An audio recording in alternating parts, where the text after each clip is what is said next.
Guy tea and dynamite. Barinia, the young stranger has arrived. Where is he? Oh, he is waiting at the lodge. I told you to show him to Natasha's sitting room. Didn't you understand me, Ermolai? Pardon, Barinia, but the young stranger, when I asked to search him, as you directed, flatly refused to let me. Did you explain to him that everybody is searched before being allowed to enter, that it is the order, and that even my mother herself has submitted to it? I told him all that, Barinia, and I told him about Madame your mother. What did he say to that? That he was not Madame your mother. He acted angry. Well, let him come in without being searched. The chief of police won't like it. Do as I say. Ermolai bowed and returned to the garden. The Barinia left the veranda, where she had come for this conversation with the old servant of General Trabasov, her husband, and returned to the dining room in the Dacha des Isles, where the gay councillor Ivan Petrovich was regaling his amused associates with his latest exploit at Kubat's resort. They were a noisy company, and certainly the quietest among them was not the general, who nursed on a sofa the leg which still held him captive after the recent attack, that to his old coachman and his two piebald horses had proved fatal. The story of the always amiable Ivan Petrovich, a lively, little, elderly man with his head bald as an egg, was about the evening before. After having, as he said, recure la bouche, for these gentlemen spoke French like their own language and used it among themselves to keep their servants from understanding, after having wet his whistle with a large glass of sparkling rosy French wine, he cried.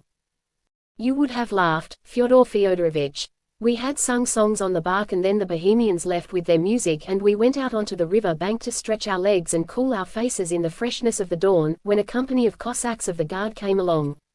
I knew the officer in command and invited him to come along with us and drink the Emperor's health at Kubat's place. That officer, Fyodor Fyodorovitch, is a man who knows vintages and boasts that he has never swallowed a glass of anything so common as Crimean wine. When I named champagne he cried, Vive l'Empereur! A true patriot. So we started, merry as school children. The entire company followed, then all the diners playing little whistles, and all the servants besides, single file. At Kubat's I hated to leave the companion officers of my friend at the door, so I invited them in, too. They accepted, naturally. But the subalterns were thirsty as well. I understand discipline. You know, Fyodor Fyodorovitch, that I am a stickler for discipline. Just because one is gay of a spring morning, discipline should not be forgotten. I invited the officers to drink in a private room, and sent the subalterns into the main hall of the restaurant. Then the soldiers were thirsty, too, and I had drinks served to them out in the courtyard. Then, my word, there was a perplexing business, for now the horses whinnied. The brave horses, Fyodor Fyodorovitch, who also wished to drink the health of the emperor. I was bothered about the discipline. Hall, court, all were full. And I could not put the horses in private rooms. Well, I made them carry out champagne in pails, and then came the perplexing business I had tried so hard to avoid, a grand mixture of boots and horseshoes that was certainly the liveliest thing I have ever seen in my life. But the horses were the most joyous, and danced as if a torch was held under their nostrils, and all of them, my word, were ready to throw their riders because the men were not of the same mind with them as to the route to follow. From our window we laughed fit to kill at such a mixture of sprawling boots and dancing hoofs. But the troopers finally got all their horses to barracks, with patience, for the Emperor's cavalry are the best riders in the world, Fyodor Fyodorovitch. And we certainly had a great laugh. Your health, Matrena Petrovna. The Bark is a restaurant on a boat, among the isles, near the Gulf of Finland, on a bank of the Neva. These last graceful words were addressed to Madame Trabasov, who shrugged her shoulders at the undesired gallantry of the gay councillor. She did not join in the conversation, excepting to calm the general, who wished to send the whole regiment to the guard house, men and horses. And while the roisterers laughed over the adventure, she said to her husband in the advisory voice of the helpful wife, Fyodor, you must not attach importance to what that old fool Ivan tells you. He is the most imaginative man in the capital when he has had champagne. Ivan, you certainly have not had horses served with champagne in pails, the old boaster, Athanase Georgevich, protested jealously. He was an advocate, well known for his table feats, who claimed the hardest drinking reputation of any man in the capital, and he regretted not to have invented the tale. On my word. And the best brands. I had won 4,000 rubles. I left the little fete with 15 kopecks. Matrena Petrovna was listening to Ermolai, the faithful country servant who wore always, even here in the city, his habit of fresh nankeen, his black leather belt, his large blue pantaloons and his boots glistening like ice, his country costume in his master's city home. Madame Matrena rose, after lightly stroking the hair of her stepdaughter Natasha, whose eyes followed her to the door, indifferent apparently to the tender manifestations of her father's orderly, the soldier-poet, Boris Morozov, who had written beautiful verses on the death of the Moscow students, after having shot them, in the way of duty, on their barricades. Ermolai conducted his mistress to the drawing-room and pointed across to a door that he had left open, which led to the sitting-room before Natasha's chamber. "He is there," said Ermolai in a low voice. Ermolai need have said nothing, for that matter, since Madame Matrena was aware of a stranger's presence in the sitting-room by the extraordinary attitude of an individual in a maroon frock coat bordered with false astrakhan, such as is on the coats of all the Russian police agents and makes the secret agents recognizable at first glance. This policeman was on his knees in the drawing-room watching what passed in the next room through the narrow space of light in the hingeway of the door. In this manner, or some other, all persons who wished to approach General Trubasov were kept under observation without their knowing it, after having been first searched at the lodge, a measure adopted since the latest attack. Madame Matrena touched the policeman's shoulder with that heroic hand which had saved her husband's life and which still bore traces of the terrible explosion in the last attack, when she had seized the infernal machine intended for the general with her bare hand. The policeman rose and silently left the room, reached the veranda and lounged there on a sofa, pretending to be asleep but in reality watching the garden paths. Matrena Petrovna took his place at the hinge vent. This was her rule, she always took the final glance at everything and everybody. She roved at all hours of the day and night round about the general, like a watchdog, ready to bite, to throw itself before the danger, to receive the blows, to perish for its master. This had commenced at Moscow after the terrible repression, the massacre of revolutionaries under the walls of Presnia, when the surviving nihilists left behind them a placard condemning the victorious General Trubasov to death. Matrena Petrovna lived only for the general. She had vowed that she would not survive him. So she had double reason to guard him. But she had lost all confidence even within the walls of her own home. Things had happened even there that defied her caution, her instinct, her love. She had not spoken of these things save to the chief of police, Kuprian, who had reported them to the emperor. And here now was the man whom the emperor had sent, as the supreme resource, this young stranger, Joseph Rouletabille, reporter. "But he is a mere boy," she exclaimed, without at all understanding the matter, this youthful figure, with soft, rounded cheeks, eyes clear and, at first view, extraordinarily naive, the eyes of an infant. True, at the moment Rouletabille's expression hardly suggested any superhuman profundity of thought, for, left in view of a table, spread with hors d'oeuvre, the young man appeared solely occupied in digging out with a spoon all the caviar that remained in the jars. Matrena noted the rosy freshness of his cheeks, the absence of down on his lip and not a hint of beard, the thick hair, with the curl over the forehead. Ah, that forehead! The forehead was curious, with great overhanging cranial lumps which moved above the deep arcade of the eye sockets while the mouth was busy. Well, one would have said that Rouletabille had not eaten for a week. He was demolishing a great slice of Volgan sturgeon, contemplating at the same time with immense interest a salad of creamed cucumbers, when Matrena Petrovna appeared. He wished to excuse himself at once and spoke with his mouth full. "I beg your pardon, madam, but the Tsar forgot to invite me to breakfast." Madame Matrena smiled and gave him a hearty handshake as she urged him to be seated. "You have seen His Majesty." "I come from him, madam. It is to Madame Trubasov that I have the honor of speaking." "Yes, and you are Monsieur Joseph Rouletabille, madam. I do not add, at your service, because I do not know about that yet. That is what I said just now to His Majesty." "Then," asked Madame Matrena, rather amused by the tone the conversation had taken and the slightly flurried air of Rouletabille. "Why, then, I am a reporter, you see. That is what I said at once to my editor in Paris. I am not going to take part in revolutionary affairs that do not concern my country," to which my editor replied, "You do not have to take part. You must go to Russia to make an inquiry into the present status of the different parties. You will commence by interviewing the emperor." I said, "Well, then, here goes," and took the train. "And you have interviewed the emperor?" "Oh, yes, that has not been difficult. I expected to arrive direct at St. Petersburg, but at Krasnoye Kolo the train stopped and the Grand Marshal of the court came to me and asked me to follow him. It was very flattering. 20 minutes later I was before His Majesty. He awaited me. I understood at once that this was obviously for something out of the ordinary." "And what did he say to you?" He is a man of genuine majesty. He reassured me at once when I explained my scruples to him. He said there was no occasion for me to take part in the politics of the matter, but to save his most faithful servant, who was on the point of becoming the victim of the strangest family drama ever conceived. Madame Matrena, white as a sheet, rose to her feet. "Ah," she said simply. But Rouletabille, whom nothing escaped, saw her hand tremble on the back of the chair. He went on, not appearing to have noticed her emotion. His Majesty added these exact words: "It is I who ask it of you, I and Madame Trabassoff. Go, monsieur, she awaits you." He ceased and waited for Madame Trabassoff to speak. She made up her mind after brief reflection. "Have you seen Couprian?" "The chief of police?" "Yes. The Grand Marshal accompanied me back to the station at Krasnoye Kolo, and the chief of police accompanied me to St. Petersburg station. One could not have been better received." "Monsieur Rouletabille," said Matrena, who visibly strove to regain her self-control, "I am not of Couprian's opinion, and I am not," here she lowered her trembling voice, "of the opinion His Majesty holds. It is better for me to tell you at once, so that you may not regret intervening in an affair where there are risks, terrible risks to run. No, this is not a family drama. The family is small, very small: the general, his daughter Natasha by his former marriage, and myself. There could not be a family drama among us three.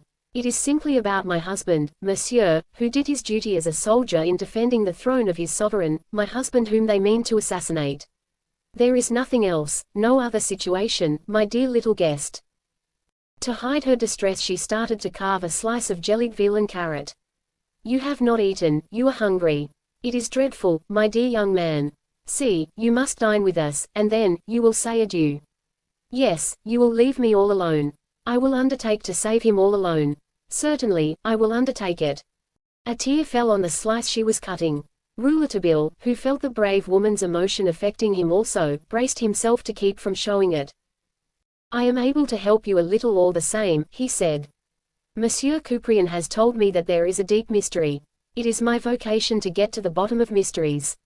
I know what Couprian thinks," she said, shaking her head. "But if I could bring myself to think that for a single day, I would rather be dead."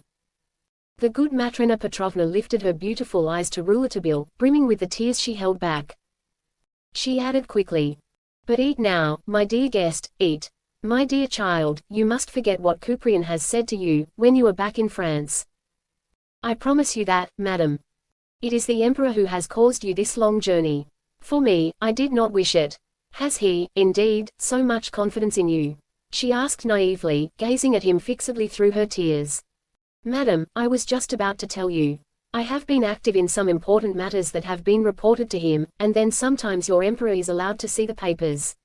He has heard talk, too, for everybody talked of them, madam, about the mystery of the yellow room and the perfume of the lady in black." Here Rouletabille watched Madame Trabassoff and was much mortified at the undoubted ignorance that showed in her frank face of either the yellow room or the black perfume. "My young friend," said she, in a voice more and more hesitant, "you must excuse me, but it is a long time since I have had good eyes for reading." Tears, at last, ran down her cheeks. Rouletabille could not restrain himself any further. He saw in one flash all this heroic woman had suffered in her combat day by day with the death which hovered. He took her little fat hands, whose fingers were overloaded with rings, tremulously into his own. "Madam, do not weep. They wish to kill your husband. Well then, we will be two at least to defend him, I swear to you. Even against the Nihilists. I, madam, against all the world. I have eaten all your caviar. I am your guest. I am your friend." As he said this he was so excited, so sincere and so droll that Madame Trabassoff could not help smiling through her tears. She made him sit down beside her. "The chief of police has talked of you a great deal. He came here abruptly after the last attack and a mysterious happening that I will tell you about. He cried, 'Ah, we need Rouletabille to unravel this.' The next day he came here again. He had gone to the court. There, everybody, it appears, was talking of you. The Emperor wished to know you. That is why steps were taken through the ambassador at Paris." "Yes, yes. And naturally all the world has learned of it. That makes it so lively. The Nihilists warned me immediately that I would not reach Russia alive. That, finally, was what decided me on coming. I am naturally very contrary." "And how did you get through the journey?" Not badly. I discovered at once in the train a young Slav assigned to kill me, and I reached an understanding with him. He was a charming youth, so it was easily arranged. Rouletabille was eating away now at strange viands that it would have been difficult for him to name. Matrona Petrovna laid her fat little hand on his arm. You speak seriously? Very seriously. A small glass of vodka. No alcohol. Madame Matrona emptied her little glass at a draught. And how did you discover him? How did you know him? First, he wore glasses. All nihilists wear glasses when traveling. And then I had a good clue.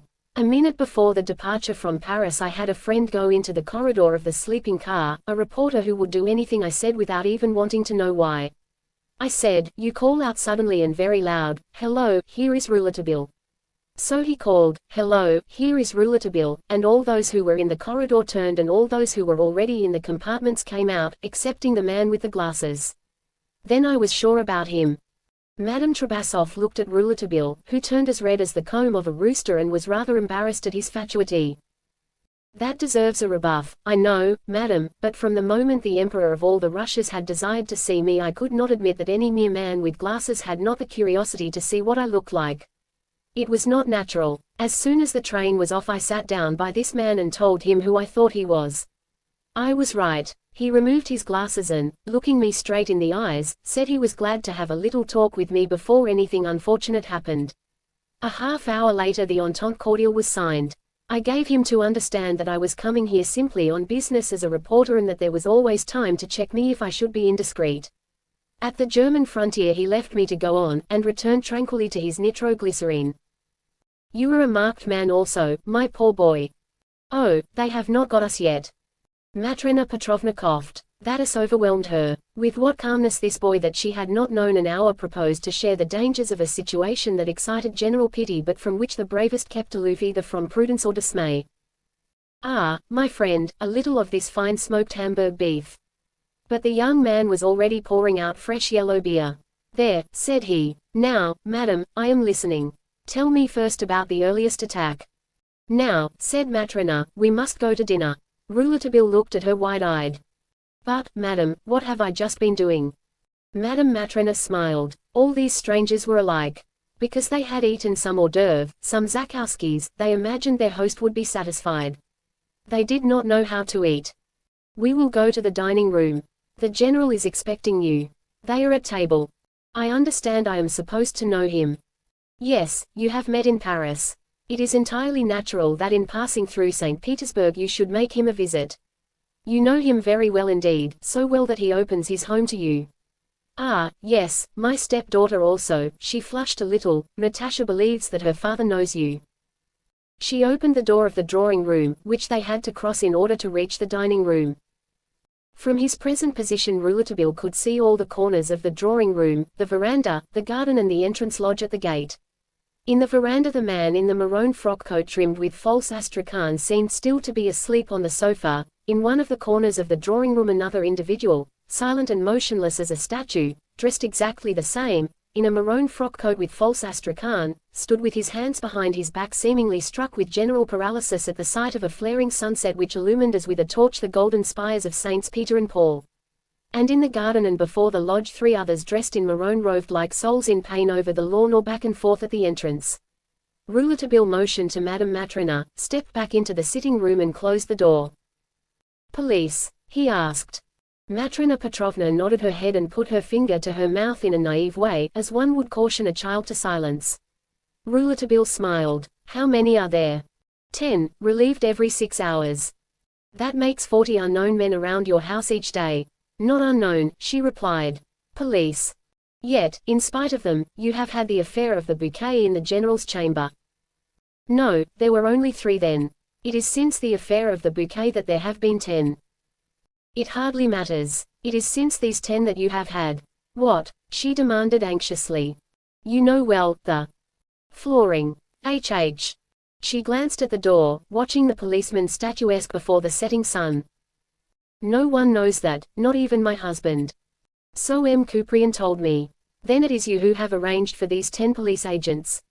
Certainly. Well, we will commence now by sending all these police away. Matrona Petrovna grasped his hand, astounded. Surely you don't think of doing such a thing as that.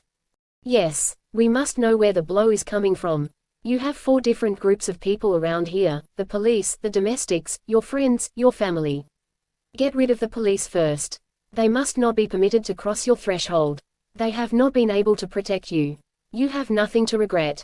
And if, after they are gone, something new turns up, we can leave M. Couprian to conduct the inquiries without his being preoccupied here at the house. But you do not know the admirable police of Couprian. These brave men have given proof of their devotion. Madam, if I were face to face with a nihilist, the first thing I would ask myself about him would be, is he one of the police? The first thing I ask in the presence of an agent of your police is he not a nihilist? But they will not wish to go. Do any of them speak French? Yes, their sergeant, who is out there in the salon. Pray call him. Madame Trabassoff walked into the salon and signaled. The man appeared. Rouletabille handed him a paper, which the other read. You will gather your men together and quit the villa, ordered Rouletabille. You will return to the police headquarters.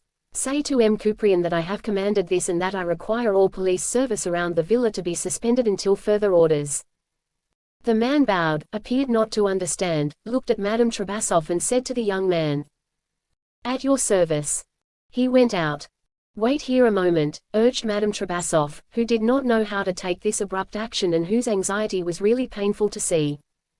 She disappeared after the man of the false Astrakhan. A few moments afterwards she returned. She appeared even more agitated. I beg your pardon, she murmured, but I cannot let them go like this. They are much chagrined. They have insisted on knowing where they have failed in their service. I have appeased them with money. Yes, and tell me the whole truth, madam. You have directed them not to go far away, but to remain near the villa so as to watch it as closely as possible. She reddened. It is true. But they have gone, nevertheless. They had to obey you. What can that paper be you have shown them? Rouletabille drew out again the billet covered with seals and signs and cabalistics that he did not understand. Madame Trabassoff translated it aloud. Order to all officials in surveillance of the Villa Trabassoff to obey the bearer absolutely. Signed, Couprian. Is it possible? Murmured Matrena Petrovna. But Couprian would never have given you this paper if he had imagined that you would use it to dismiss his agents. Evidently. I have not asked him his advice, madam, you may be sure. But I will see him tomorrow and he will understand. Meanwhile, who is going to watch over him? Cried she. Rouletabille took her hands again. He saw her suffering, a prey to anguish almost prostrating. He pitied her. He wished to give her immediate confidence. We will, he said. She saw his young, clear eyes, so deep, so intelligent, the well-formed young head, the willing face, all his young ardency for her, and it reassured her. Rouletabille waited for what she might say. She said nothing. She took him in her arms and embraced him. Natasha. In the dining room it was Thaddeus Chernignikov's turn to tell hunting stories. He was the greatest timber merchant in Lithuania.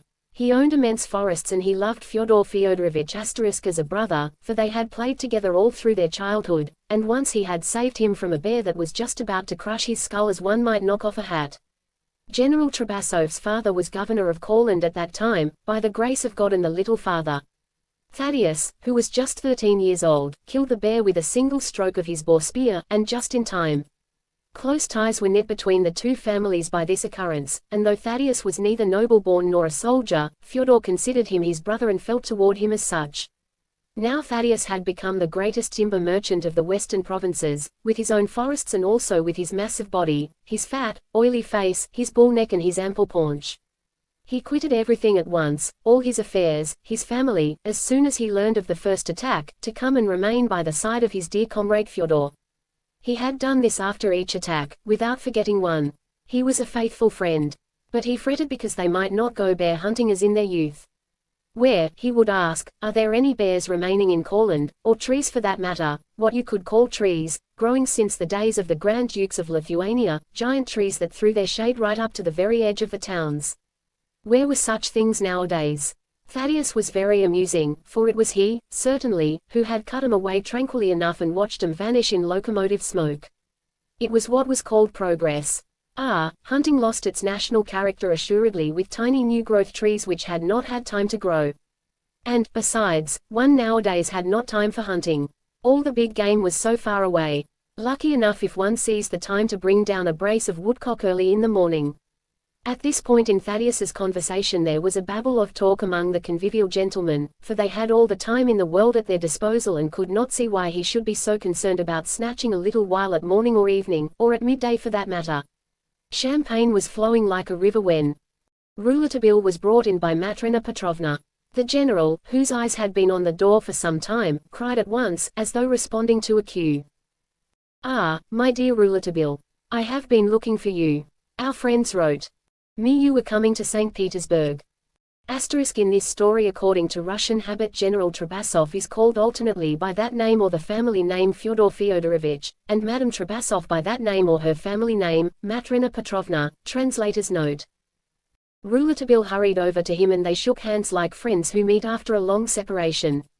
The reporter was presented to the company as a close young friend from Paris whom they had enjoyed so much during their latest visit to the City of Light.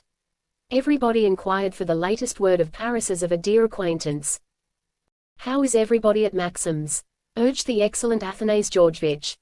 Thaddeus, too, had been once in Paris and he returned with an enthusiastic liking for the French demoiselles. "Vos gogots, monsieur," he said, appearing very amiable and leaning on each word, with a guttural emphasis such as is common in the western provinces, "ah, vos gogots." Matrena Petrovna tried to silence him, but Thaddeus insisted on his right to appreciate the fair sex away from home. He had a turgid, sentimental wife, always weeping and cramming her religious notions down his throat. Of course someone asked Rouletabille what he thought of Russia, but he had no more than opened his mouth to reply than Athanase Georgevitch closed it by interrupting. Permettez, you others, of the young generation, what do you know of it? You need to have lived a long time and in all its districts to appreciate Russia at its true value. Russia, my young sir, is as yet a closed book to you. Naturally, Rouletabille answered, smiling. Well, here's your health. What I would point out to you first of all is that it is a good buyer of champagne, and he gave a huge grin. But the hardest drinker I ever knew was born on the banks of the Seine. Did you know him, Fyodor Fyodorovich? Poor Charles Dufour, who died 2 years ago at fate of the officers of the guard. He wagered at the end of the banquet that he could drink a glassful of champagne to the health of each man there. There were 60 when you came to count them. He commenced the round of the table and the affair went splendidly up to the 58th man. But at the 59th, think of the misfortune, the champagne ran out. That poor, that charming, that excellent Charles took up a glass of vin d'or which was in the glass of this 59th, wished him long life, drained the glass at one draught, had just time to murmur, Tokay, 1807, and fell back dead. Ah, he knew the brands, my word. And he proved it to his last breath. Peace to his ashes. They asked what he died of. I knew he died because of the inappropriate blend of flavors. There should be discipline in all things and not promiscuous mixing. One more glass of champagne and he would have been drinking with us this evening. Your health, Matrena Petrovna. Champagne, Fyodor Fyodorovich. Vive la France, monsieur. Natasha, my child, you must sing something. Boris will accompany you on the guzzler. Your father will enjoy it. All eyes turned toward Natasha as she rose. Rouletabille was struck by her serene beauty. That was the first enthralling impression, an impression so strong it astonished him, the perfect serenity, the supreme calm, the tranquil harmony of her noble features. Natasha was 20. Heavy brown hair circled about her forehead and was looped about her ears, which were half concealed. Her profile was clear-cut, her mouth was strong and revealed between red, firm lips the even pearliness of her teeth. She was of medium height. In walking she had the free, light step of the high-born maidens who, in primal times, pressed the flowers as they passed without crushing them. But all her true grace seemed to be concentrated in her eyes, which were deep and of a dark blue. The impression she made upon a beholder was very complex. And it would have been difficult to say whether the calm which pervaded every manifestation of her beauty was the result of conscious control or the most perfect ease. She took down the guzzler and handed it to Boris, who struck some plaintive preliminary chords. What shall I sing? She inquired, raising her father's hand from the back of the sofa where he rested and kissing it with filial tenderness. Improvise, said the general. Improvise in French, for the sake of our guest. Oh, yes, cried Boris, improvise as you did the other evening. He immediately struck a minor chord. Natasha looked fondly at her father as she sang. When the moment comes that parts us at the closer day, when the angel of sleep covers you with azure wings, oh, may your eyes rest from so many tears, and your oppressed heart have calm, in each moment that we have together, Father dear, let our souls feel harmony sweet and mystical, and when your thoughts may have flown to other worlds, oh, may my image, at least, nestle within your sleeping eyes. Natasha's voice was sweet, and the charm of it subtly pervasive. The words as she uttered them seemed to have all the quality of a prayer, and there were tears in all eyes, excepting those of Michael Korsakov, the second orderly, whom Rouletabille appraised as a man with a rough heart not much open to sentiment. Fyodor Fyodorovich, said this officer, when the young girl's voice had faded away into the blending with the last note of the guzzler, Fyodor Fyodorovich is a man and a glorious soldier who is able to sleep in peace because he has labored for his country and for his Tsar. Yes, yes, labored well, a glorious soldier, repeated Athanase Georgevich and Ivan Petrovich. Well may he sleep peacefully. Natasha sang like an angel, said Boris, the first orderly, in a tremulous voice. Like an angel, Boris Nikolaevich. But why did she speak of his heart oppressed? I don't see that General Trubasov has a heart oppressed, for my part. Michael Korsakov spoke roughly as he drained his glass. No, that's so, isn't it? Agreed the others. A young girl may wish her father a pleasant sleep, surely, said Matrona Petrovna, with a certain good sense. Natasha has affected us all, has she not, Fyodor? Yes, she made me weep, declared the general. But let us have champagne to cheer us up. Our young friend here will think we are chicken-hearted. Never think that, said Rouletabille. Mademoiselle has touched me deeply as well. She is an artist, really a great artist. And a poet. He is from Paris, he knows, said the others. And all drank. Then they talked about music, with great display of knowledge concerning things operatic. First one, then another went to the piano and ran through some motif that the rest hummed a little first, then shouted in a rousing chorus. Then they drank more, amid a perfect fracas of talk and laughter. Ivan Petrovich and Athanase Georgevich walked across and kissed the general. Rouletabille saw all around him great children who amused themselves with unbelievable naivete and who drank in a fashion more unbelievable still. Matrona Petrovna smoked cigarettes of yellow tobacco incessantly, rising almost continually to make a hurried round of the rooms, and after having prompted the servants to greater watchfulness, sat and looked long at Rouletabille, who did not stir, but caught every word, every gesture of each one there. Finally, sighing, she sat down by Fyodor and asked how his leg felt. Michael and Natasha, in a corner, were deep in conversation, and Boris watched them with obvious impatience, still strumming the guzzler. But the thing that struck Rouletabille's youthful imagination beyond all else was the mild face of the general. He had not imagined the terrible Trubasov with so paternal and sympathetic an expression.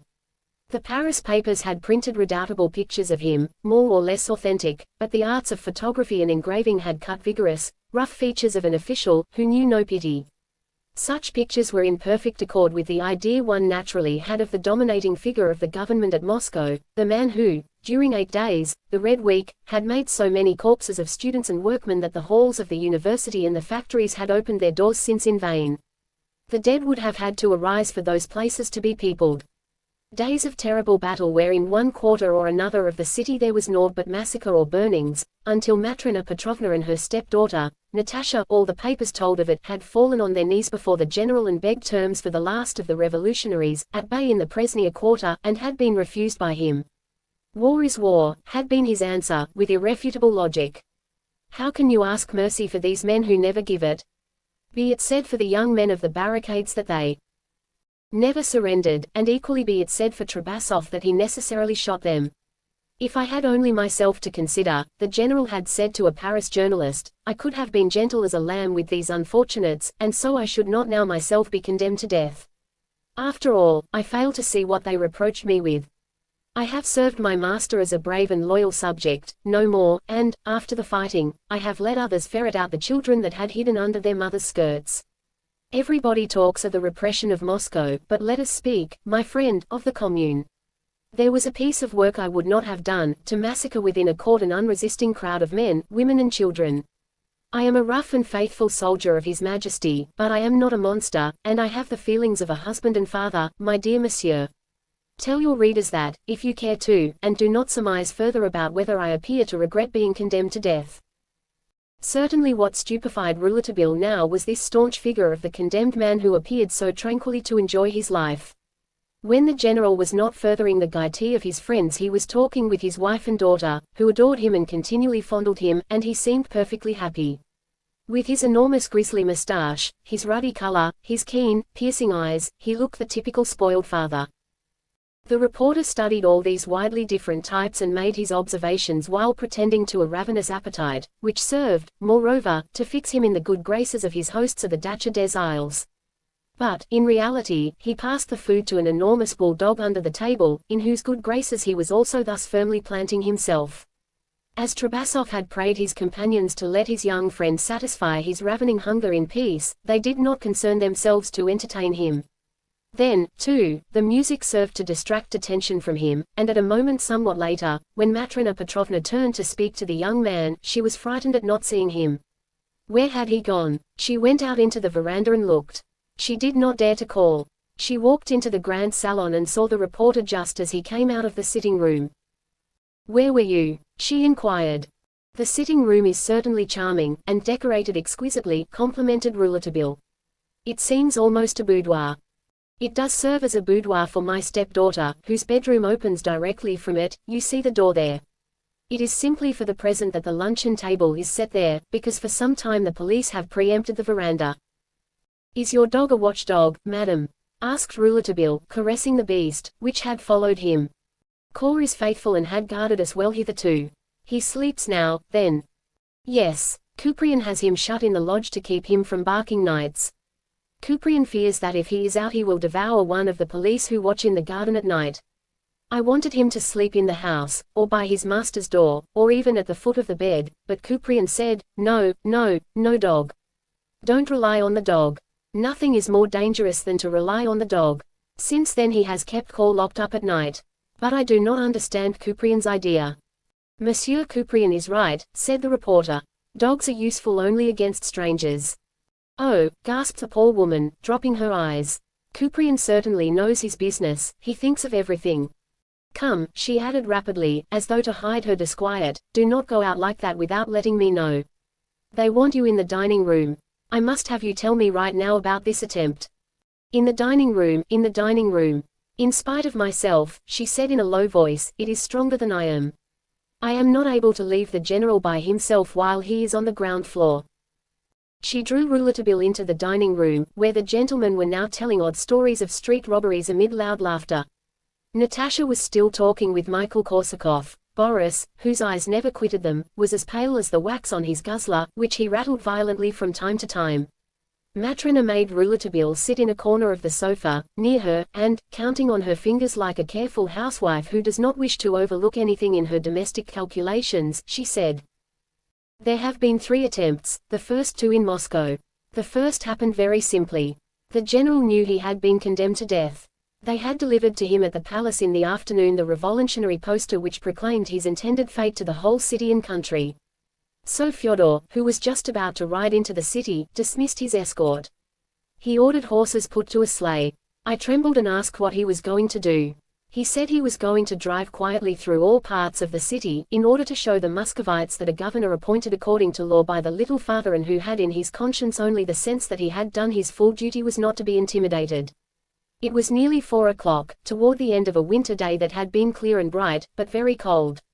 I wrapped myself in my furs and took my seat beside him, and he said, 'This is fine, Matrona, this will have a great effect on these imbeciles.' So we started. At first we drove along the Nabizhnaya. The sleigh glided like the wind. The general hit the driver a heavy blow in the back, crying, 'Slower, fool, they will think we are afraid,' and so the horses were almost walking when, passing behind the Church of Protection and Intercession, we reached the Place Rouge. Until then the few passers-by had looked at us, and as they recognized him, hurried along to keep him in view. At the Place Rouge there was only a little knot of women kneeling before the Virgin. As soon as these women saw us and recognized the equipage of the governor, they dispersed like a flock of crows, with frightened cries. Fyodor laughed so hard that as we passed under the vault of the Virgin his laugh seemed to shake the stones. I felt reassured, monsieur. Our promenade continued without any remarkable incident. The city was almost deserted. Everything lay prostrated under the awful blow of that battle in the street.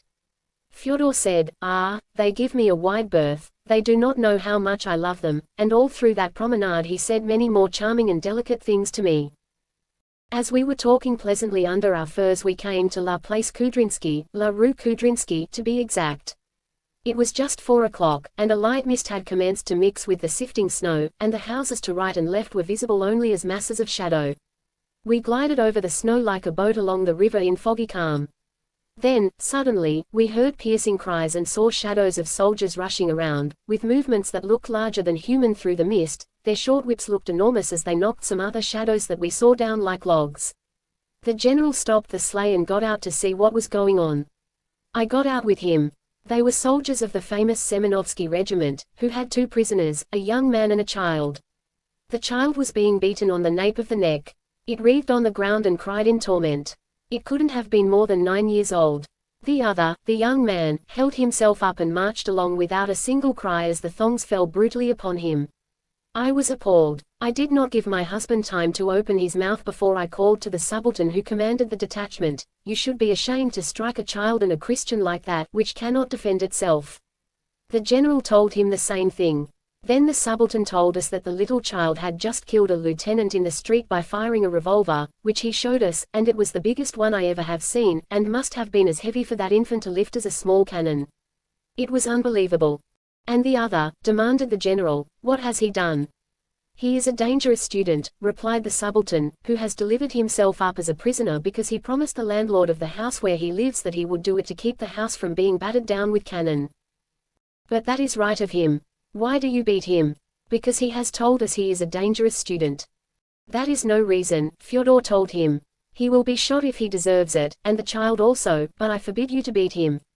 You have not been furnished with these whips in order to beat isolated prisoners, but to charge the crowd when it does not obey the governor's orders. In such a case you are ordered, charge, and you know what to do. You understand," Fyodor said roughly. "I am General Trabasov, your governor." Fyodor was thoroughly human in saying this. Ah, well, he was badly compensed for it, very badly, I tell you.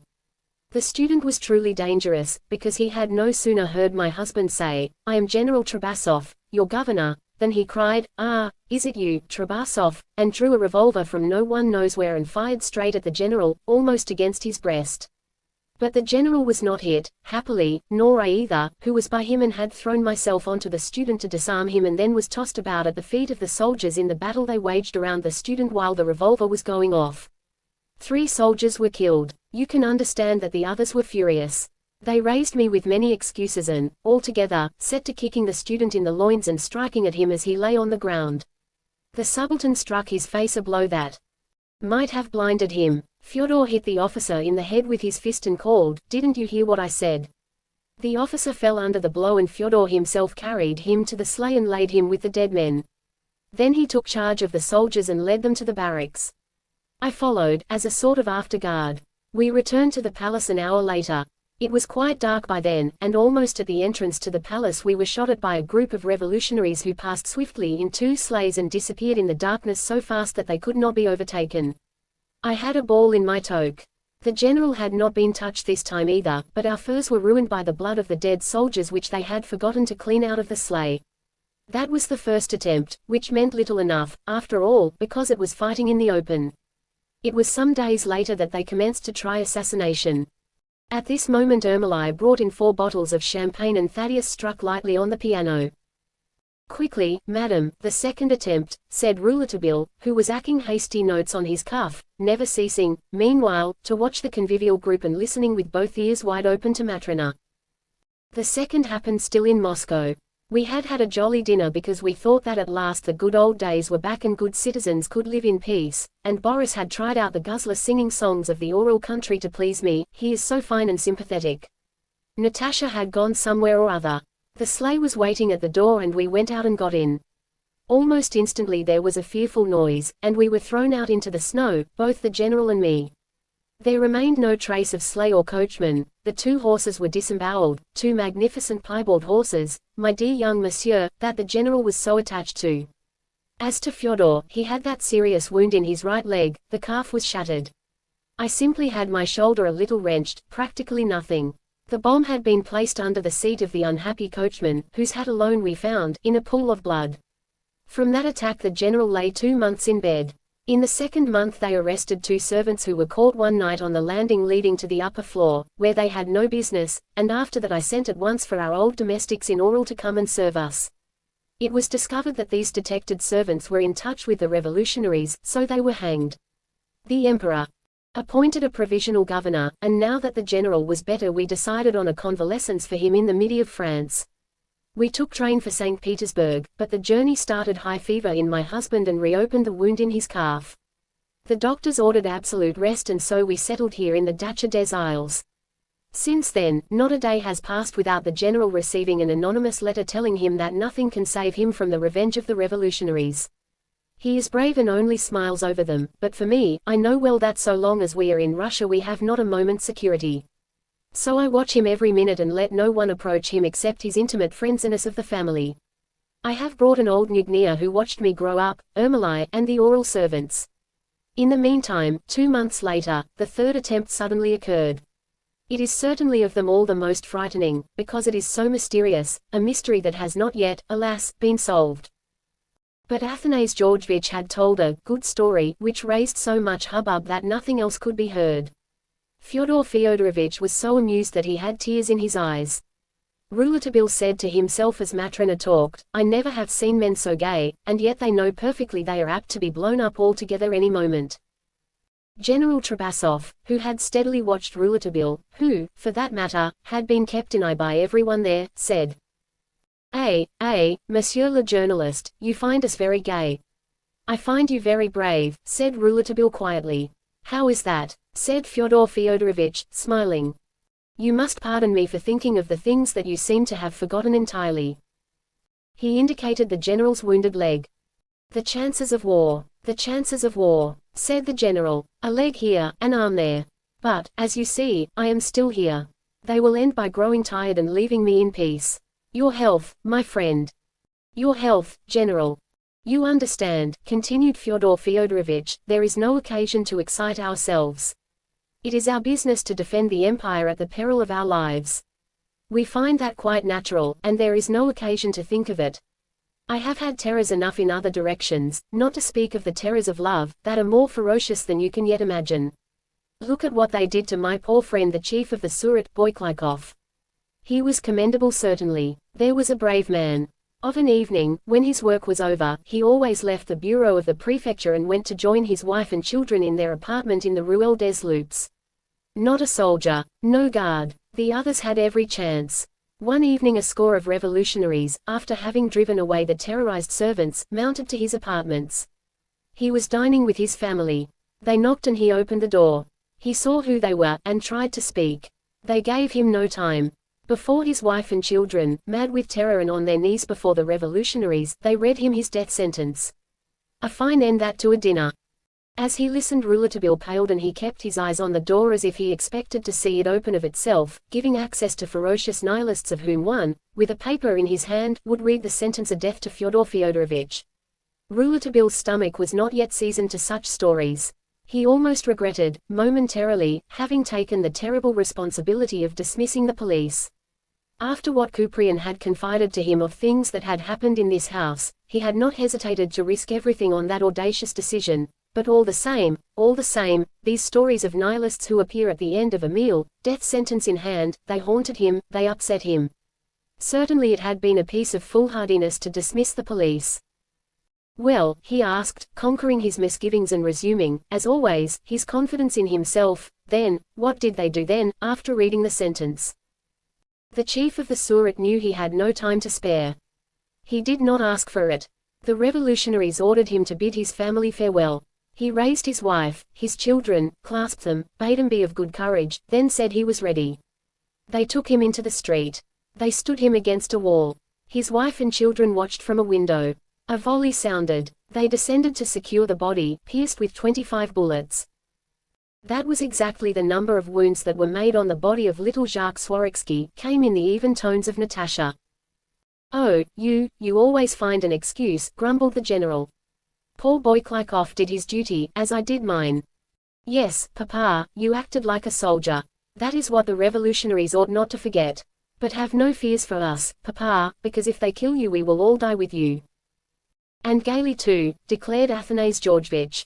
They should come this evening. We are in form. Upon which Athanase filled the glasses again. None the less, permit me to say, ventured the timber merchant, Thaddeus Chinchinov, timidly, permit me to say that this Boyklikov was very imprudent. Yes, indeed, very gravely imprudent, agreed Rouletabille. When a man has had 25 good bullets shot into the body of a child, he ought certainly to keep his home well guarded if he wishes to dine in peace. He stammered a little toward the end of this, because it occurred to him that it was a little inconsistent to express such opinions, seeing what he had done with the guard over the general. Ah, cried Athanase Georgievich, in a stage-struck voice, ah, it was not imprudence. It was contempt of death. Yes, it was contempt of death that killed him. Even as the contempt of death keeps us, at this moment, in perfect health. To you, ladies and gentlemen, do you know anything lovelier, grander, in the world than contempt of death? Gaze on Fyodor Fyodorovich and answer me. Superb. My word, superb. To you all, the revolutionaries who are not of the police are of the same mind regarding our heroes. They may curse the chinovniks who execute the terrible orders given them by those higher up, but those who are not of the police, there are some, I believe these surely recognize that men like the chief of the Surat, our dead friend, are brave. Certainly, endorsed the general. Counting all things, they need more heroism for a promenade in a salon than a soldier on a battlefield. I have met some of these men, continued Athanase in exalted vein. I have found in all their homes the same imprudence, as our young French friend calls it. A few days after the assassination of the chief of police in Moscow, I was received by his successor in the same place where the assassination had occurred. He did not take the slightest precaution with me, whom he did not know at all, nor with men of the middle class who came to present their petitions, in spite of the fact that it was under precisely identical conditions that his predecessor had been slain. Before I left I looked over to where on the floor there had so recently occurred such agony. They had placed a rug there and on the rug a table, and on the table there was a book. Guess what book? Women's Stockings, by Willie. And then, your health, Matrona Petrovna. What's the odds? You yourselves, my friends, declared the general, prove your great courage by coming to share the hours that remain of my life with me. Not at all, not at all. It is war. Yes, it is war. Oh, there's no occasion to pat us on the shoulder, Athanase, insisted Thaddeus modestly. What risk do we run? We are well guarded. We are protected by the finger of God, declared Athanase, because the police, well, I haven't any confidence in the police. Michael Korsakov, who had been for a turn in the garden, entered during the remark. Be happy, then, Athanase Georgievich, said he, for there are now no police around the villa. Where are they? Inquired the timber merchant uneasily. An order came from Kuprian to remove them, explained Matrona Petrovna, who exerted herself to appear calm. And are they not replaced? Asked Michael. No, it is incomprehensible. There must have been some confusion in the orders given. And Matrona reddened, for she loathed a lie, and it was in tribulation of spirit that she used this fable under Rouletabille's directions. Oh, well, all the better, said the general. It will give me pleasure to see my home ridded for a while of such people. Athanase was naturally of the same mind as the general, and when Thaddeus and Ivan Petrovich and the orderlies offered to pass the night at the villa and take the place of the absent police, Fyodor Fyodorovich caught a gesture from Rouletabille which disapproved the idea of this new guard. No, no, cried the general emphatically. You leave at the usual time. I want now to get back into the ordinary run of things, my word. To live as everyone else does. We shall be all right. Kuprian and I have arranged the matter. Kuprian is less sure of his men, after all, than I am of my servants. You understand me. I do not need to explain further. You will go home to bed, and we will all sleep. Those are the orders. Besides, you must remember that the guard post is only a step from here, at the corner of the road, and we have only to give a signal to bring them all here. But, more secret agents or special police, no, no. Good night. All of us to bed now. They did not insist further. When Fyodor had said, those are the orders, there was room for nothing more, not even in the way of polite insistence. But before going to their beds all went into the veranda, where liqueurs were served by the brave Ermolai, as always. Matrona pushed the wheelchair of the general there, and he kept repeating, no, no. No more such people. No more police. They only bring trouble. Fyodor, Fyodor, sighed Matrona, whose anxiety deepened in spite of all she could do. They watched over your dear life. Life is dear to me only because of you, Matrona Petrovna. And not at all because of me, Papa, said Natasha. Oh, Natasha. He took both her hands in his. It was an affecting glimpse of family intimacy. From time to time, while Ermolai poured the liqueurs, Fyodor struck his band on the coverings over his leg. It gets better, said he. It gets better. Then melancholy showed in his rugged face, and he watched night deepen over the Isles, the golden night of St. Petersburg. It was not quite yet the time of year for what they call the golden nights there, the white nights, nights which never deepen to darkness, but they were already beautiful in their soft clarity, caressed, here by the Gulf of Finland, almost at the same time by the last and the first rays of the sun, by twilight and dawn. From the height of the veranda one of the most beautiful bits of the Isles lay in view, and the hour was so lovely that its charm thrilled these people, of whom several, as Thaddeus, were still close to nature. It was he, first, who called to Natasha. Natasha, Natasha, sing us your Soir des Isles. Natasha's voice floated out upon the peace of the islands under the dim arched sky, light and clear as a night rose, and the guzzler of Boris accompanied it. Natasha sang. This is the night of the Isles, at the north of the world. The sky presses in its stainless arms the bosom of earth, night kisses the rose that dawn gave to the twilight. And the night air is sweet and fresh from across the shivering gulf, like the breath of young girls from the world still farther north. Beneath the two lighted horizons, sinking and rising at once, the sun rolls rebounding from the gods at the north of the world. In this moment, beloved, when in the clear shadows of this rose-stained evening I am here alone with you, respond with a heart less timid to the holy, accustomed cry of good evening. Ah, how Boris Nikolaevich and Michael Korsakov watched her as she sang. Truly, no one ever can guess the anger or the love that broods in a Slavic heart under a soldier's tunic, whether the soldier wisely plays at the guzzler, as the correct Boris, or merely lounges, twirling his moustache with his manicured and perfumed fingers, like Michael, the indifferent. Natasha ceased singing, but all seemed to be listening to her still. The convivial group on the terrace appeared to be held in charmed attention, and the porcelain statuettes of men on the lawn, according to the mode of the Isles, seemed to lift on their short legs the better to hear pass the sighing harmony of Natasha in the rose nights at the north of the world. Meanwhile Matrona wandered through the house from cellar to attic, watching over her husband like a dog on guard, ready to bite, to throw itself in the way of danger, to receive the blows, to die for its master, and hunting for Rouletabille, who had disappeared again. The watch. She went out to caution the servants to a strict watch, armed to the teeth, before the gate all night long, and she crossed the deserted garden. Under the veranda the Schwitzer was spreading a mattress for Ermolai. She asked him if he had seen the young Frenchman anywhere, and after the answer, could only say to herself, where is he, then? Where had Rouletabille gone? The general, whom she had carried up to his room on her back, without any help, and had helped into bed without assistance, was disturbed by this singular disappearance. Had someone already carried off their Rouletabille? Their friends were gone and the orderlies had taken leave without being able to say where this boy of a journalist had gone. But it would be foolish to worry about the disappearance of a journalist, they had said. That kind of man, these journalists, came, went, arrived when one least expected them, and quitted their company, even the highest society, without formality. It was what they called in France, leaving English fashion.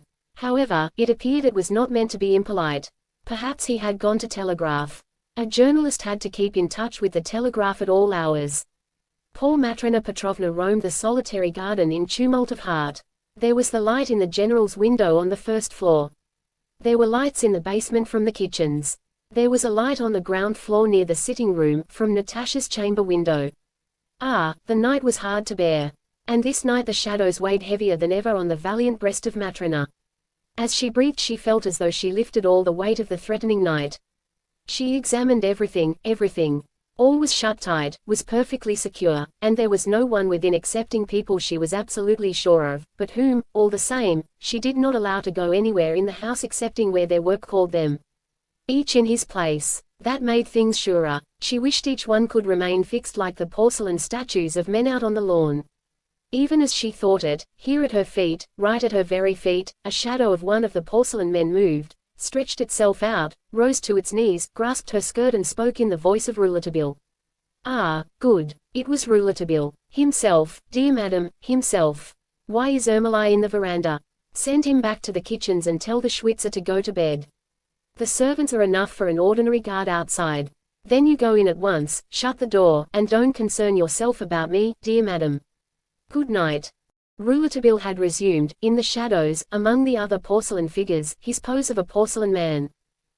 Matrona Petrovna did as she was told, returned to the house, spoke to the Schwitzer, who removed to the lodge with Ermolai, and their mistress closed the outside door. She had closed long before the door of the kitchen stair which allowed the domestics to enter the villa from below. Down there each night the devoted Nugnia and the faithful Ermolai watched in turn. Within the villa, now closed, there were on the ground floor only Matrona herself and her stepdaughter Natasha, who slept in the chamber off the sitting room, and, above on the first floor, the general asleep, or who ought to be asleep if he had taken his potion. Matrona remained in the darkness of the drawing room, her dark lantern in her hand. All her nights passed thus, gliding from door to door, from chamber to chamber, watching over the watch of the police, not daring to stop her stealthy promenade even to throw herself on the mattress that she had placed across the doorway of her husband's chamber. Did she ever sleep? She herself could hardly say. Who else could, then? A tag of sleep here and there, over the arm of a chair, or leaning against the wall, waked always by some noise that she heard or dreamed, some warning, perhaps, that she alone had heard. And tonight there is Rouletabille's alert guard to help her, and she feels a little less the aching terror of watchfulness, until there surges back into her mind the recollection that the police are no longer there. Was he right, this young man? Certainly she could not deny that some way she feels more confidence now that the police are gone. She does not have to spend her time watching their shadows in the shadows, searching the darkness, the armchairs, the sofas, to rouse them, to appeal in low tones to all they held binding, by their own name and the name of their father, to promise them a bonus that would amount to something if they watched well, to count them in order to know where they all were, and, suddenly, to throw full in their face the ray of light from her little dark lantern in order to be sure, absolutely sure, that she was face to face with them. One of the police, and not with some other with an infernal machine under his arm. Yes, she surely had less work now that she had no longer to watch the police. And she had less fear. She thanked the young reporter for that. Where was he? Did he remain in the pose of a porcelain statue all this time out there on the lawn? She peered through the lattice of the veranda shutters and looked anxiously out into the darkened garden. Where could he be? Was that he, down yonder, that crouching black heap with an unlighted pipe in his mouth? No, no, that, she knew well, was the dwarf she genuinely loved, her little domovoi Duke, the familiar spirit of the house, who watched with her over the general's life and thanks to whom serious injury had not yet befallen Fyodor Fyodorovich. One could not regard a mangled leg that seriously. Ordinarily in her own country, she was from the Oral district, one did not care to see the domovoi Duke appear in flesh and blood. When she was little she was always afraid that she would come upon him around a turn of the path in her father's garden. She always thought of him as no higher than that, seated back on his haunches and smoking his pipe. Then, after she was married, she had suddenly run across him at a turning in the bazaar at Moscow. He was just as she had imagined him, and she had immediately bought him, carried him home herself and placed him, with many precautions, for he was of very delicate porcelain, in the vestibule of the palace. And in leaving Moscow she had been careful not to leave him there. She had carried him herself in a case and had placed him herself on the lawn of the Dacha des Isles, that he might continue to watch over her happiness and over the life of her Fyodor. And in order that he should not be bored, eternally smoking his pipe all alone, she had surrounded him with a group of little porcelain genii, after the fashion of the Jardins des Isles. Lord, how that young Frenchman had frightened her, rising suddenly like that, without warning, on the lawn. She had believed for a moment that it was the domovoi Duke himself rising to stretch his legs. Happily he had spoken at once and she had recognized his voice. And besides, her domovoi surely would not speak French. Ah, Matrona Petrovna breathed freely now. It seemed to her, this night, that there were two little familiar genii watching over the house. And that was worth more than all the police in the world, surely. How wily that little fellow was to order all those men away. There was something it was necessary to know, it was necessary therefore that nothing should be in the way of learning it.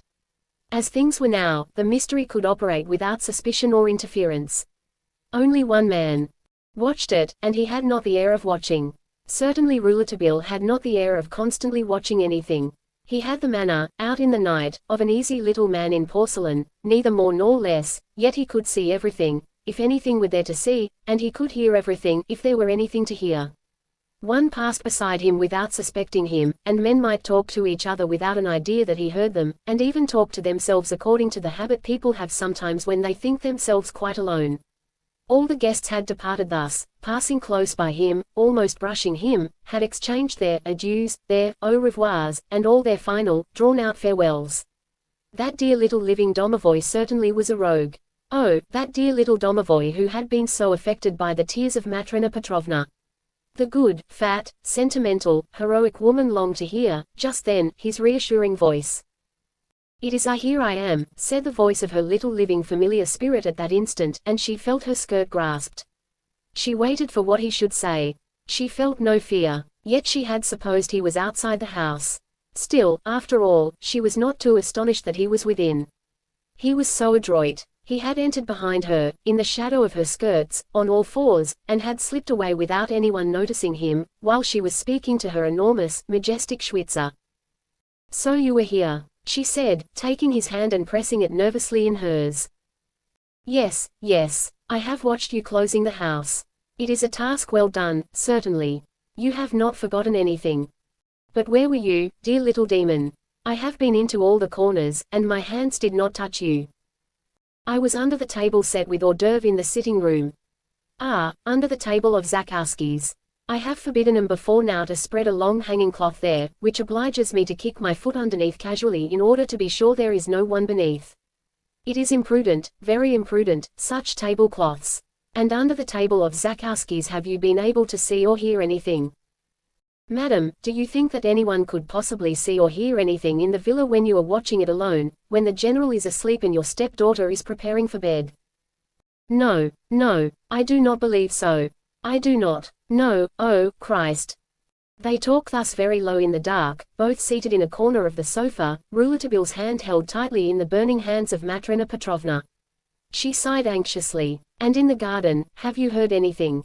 I heard the officer Boris say to the officer Michael, in French, 'Shall we return at once to the villa?' The other replied in Russian in a way I could see was a refusal. Then they had a discussion in Russian which I, naturally, could not understand. But from the way they talked I gathered that they disagreed and that no love was lost between them." "No, they do not love each other. They both love Natasha. And she, which one of them does she love? It is necessary to tell me. She pretends that she loves Boris, and I believe she does, and yet she is very friendly with Michael and often she goes into nooks and corners to chat with him, which makes Boris mad with jealousy. She has forbidden Boris to speak to her father about their marriage, on the pretext that she does not wish to leave her father now, while each day, each minute the general's life is in danger." "And you, madam, do you love your stepdaughter?" brutally inquired the reporter. "Yes, sincerely," replied Matrena Petrovna, withdrawing her hand from those of Rouletabille. "And does she love you?" "I believe so, monsieur, I believe so sincerely. Yes, she loves me, and there is not any reason why she should not love me. I believe, understand me thoroughly, because it comes from my heart, that we all here in this house love one another. Our friends are old proved friends. Boris has been orderly to my husband for a very long time. We do not share any of his too modern ideas, and there were many discussions on the duty of soldiers at the time of the massacres. I reproached him with being as womanish as we were in going down on his knees to the general behind Natasha and me, when it became necessary to kill all those poor mujiks of Presnia. It was not his role. A soldier is a soldier. My husband raised him roughly and ordered him, for his pains, to march at the head of the troops. It was right. What else could he do? The general already had enough to fight against, with the whole revolution, with his conscience, with the natural pity in his heart of a brave man, and with the tears and insupportable moanings, at such a moment, of his daughter and his wife. Boris understood and obeyed him, but, after the death of the poor students, he behaved again like a woman in composing those verses on the heroes of the barricades, don't you think so? Verses that Natasha and he learned by heart, working together, when they were surprised at it by the general.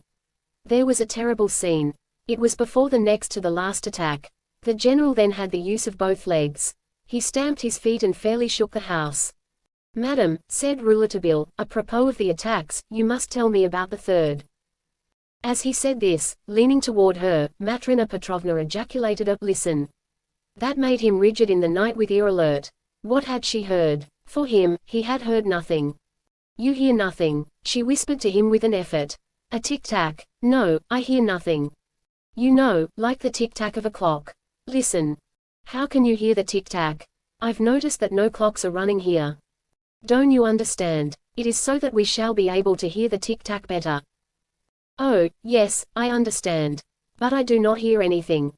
For myself, I think I hear the tick-tack all the time since the last attempt. It haunts my ears. It is frightful, to say to one's self, there is clockwork somewhere, just about to reach the death tick, and not to know where, not to know where. When the police were here I made them all listen, and I was not sure even when they had all listened and said there was no tick-tack.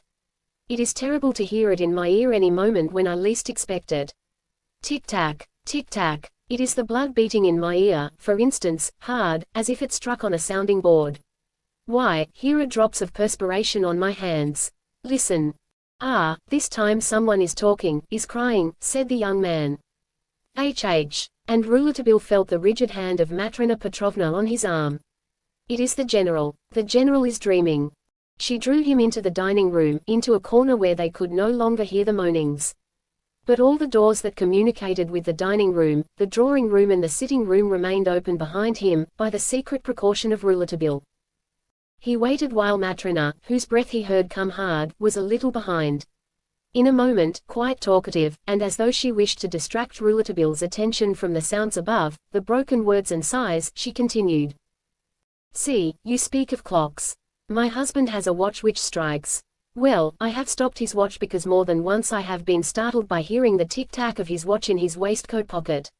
Couprian gave me that advice one day when he was here and had pricked his ears at the noise of the pendulums, to stop all my watches and clocks so that there would be no chance of confusing them with the tic-tac that might come from an infernal machine planted in some corner. He spoke from experience, my dear little monsieur, and it was by his order that all the clocks at the ministry, on the Nabizhnaya, were stopped, my dear little friend. The nihilists, he told me, often use clockworks to set off their machines at the time they decide on. No one can guess all the inventions that they have, those brigands. In the same way, Couprian advised me to take away all the draft boards from the fireplaces. By that precaution they were enabled to avoid a terrible disaster at the ministry near the Pont des Chanteurs, you know, Petit de Mouvois.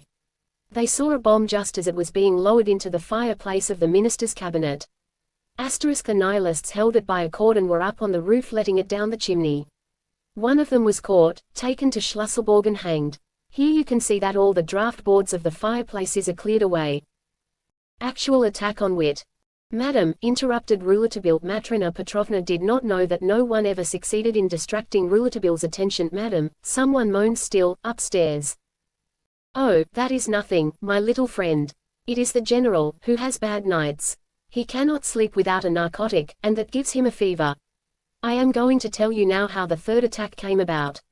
And then you will understand, by the Virgin Mary, how it is I have yet, always have, the tic-tac in my ears. One evening when the general had got to sleep and I was in my own room, I heard distinctly the tic-tac of clockwork operating. All the clocks had been stopped, as Couprian advised, and I had made an excuse to send Fyodor's great watch to the repairer. You can understand how I felt when I heard that tic-tac. I was frenzied. I turned my head in all directions, and decided that the sound came from my husband's chamber. I ran there. He still slept, man that he is. The tic-tac was there. But where? I turned here and there like a fool. The chamber was in darkness and it seemed absolutely impossible for me to light a lamp because I thought I could not take the time for fear the infernal machine would go off in those few seconds. I threw myself on the floor and listened under the bed. The noise came from above. But where? I sprang to the fireplace, hoping that, against my orders, someone had started the mantel clock. No, it was not that. It seemed to me now that the tic-tac came from the bed itself, that the machine was in the bed. The general awaked just then and cried to me, "What is it, Matrona? What are you doing?" And he raised himself in bed, while I cried, "Listen. Hear the tic-tac. Don't you hear the tic-tac?" I threw myself upon him and gathered him up in my arms to carry him, but I trembled too much, was too weak from fear, and fell back with him onto the bed, crying, "Help." He thrust me away and said roughly, "Listen." The frightful tic-tac was behind us now, on the table. But there was nothing on the table, only the night light, the glass with the potion in it, and a gold vase where I had placed with my own hands that morning a cluster of grasses and wild flowers that Ermolai had brought that morning on his return from the Oral country. With one bound I was on the table and at the flowers. I struck my fingers among the grasses and the flowers, and felt a resistance. The tic-tac was in the bouquet. I took the bouquet in both hands, opened the window and threw it as far as I could into the garden. At the same moment the bomb burst with a terrible noise, giving me quite a deep wound in the hand. Truly, my dear little Domovoy, that day we had been very near death, but God and the little Father watched over us. And Matrona Petrovna made the sign of the cross. All the windows of the house were broken. In all, we escaped with the fright and a visit from the glazier, my little friend, but I certainly believed that all was over. And Mademoiselle Natasha? Inquired Rouletabille. She must also have been terribly frightened, because the whole house must have rocked. Surely. But Natasha was not here that night. It was a Saturday. She had been invited to the soirée du Mitchell by the parents of Boris Nikolaevich, and she slept at their house, after supper at the hours, as had been planned. The next day, when she learned the danger the general had escaped, she trembled in every limb. She threw herself in her father's arms, weeping, which was natural enough, and declared that she never would go away from him again.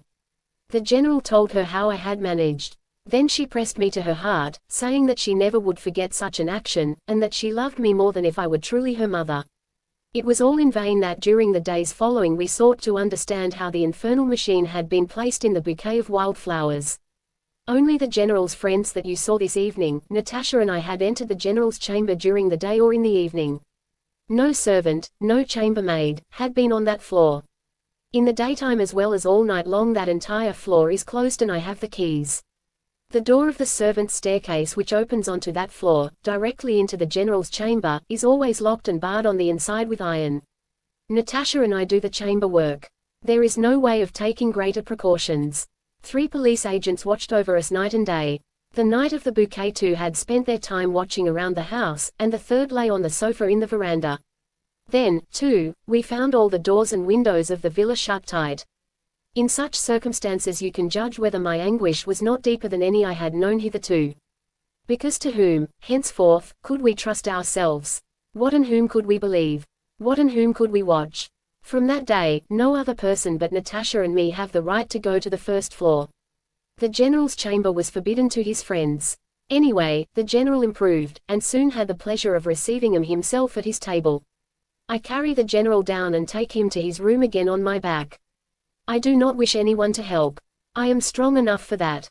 I feel that I could carry him to the end of the world if that would save him. Instead of 3 police, we had 10, 5 outside, 5 inside.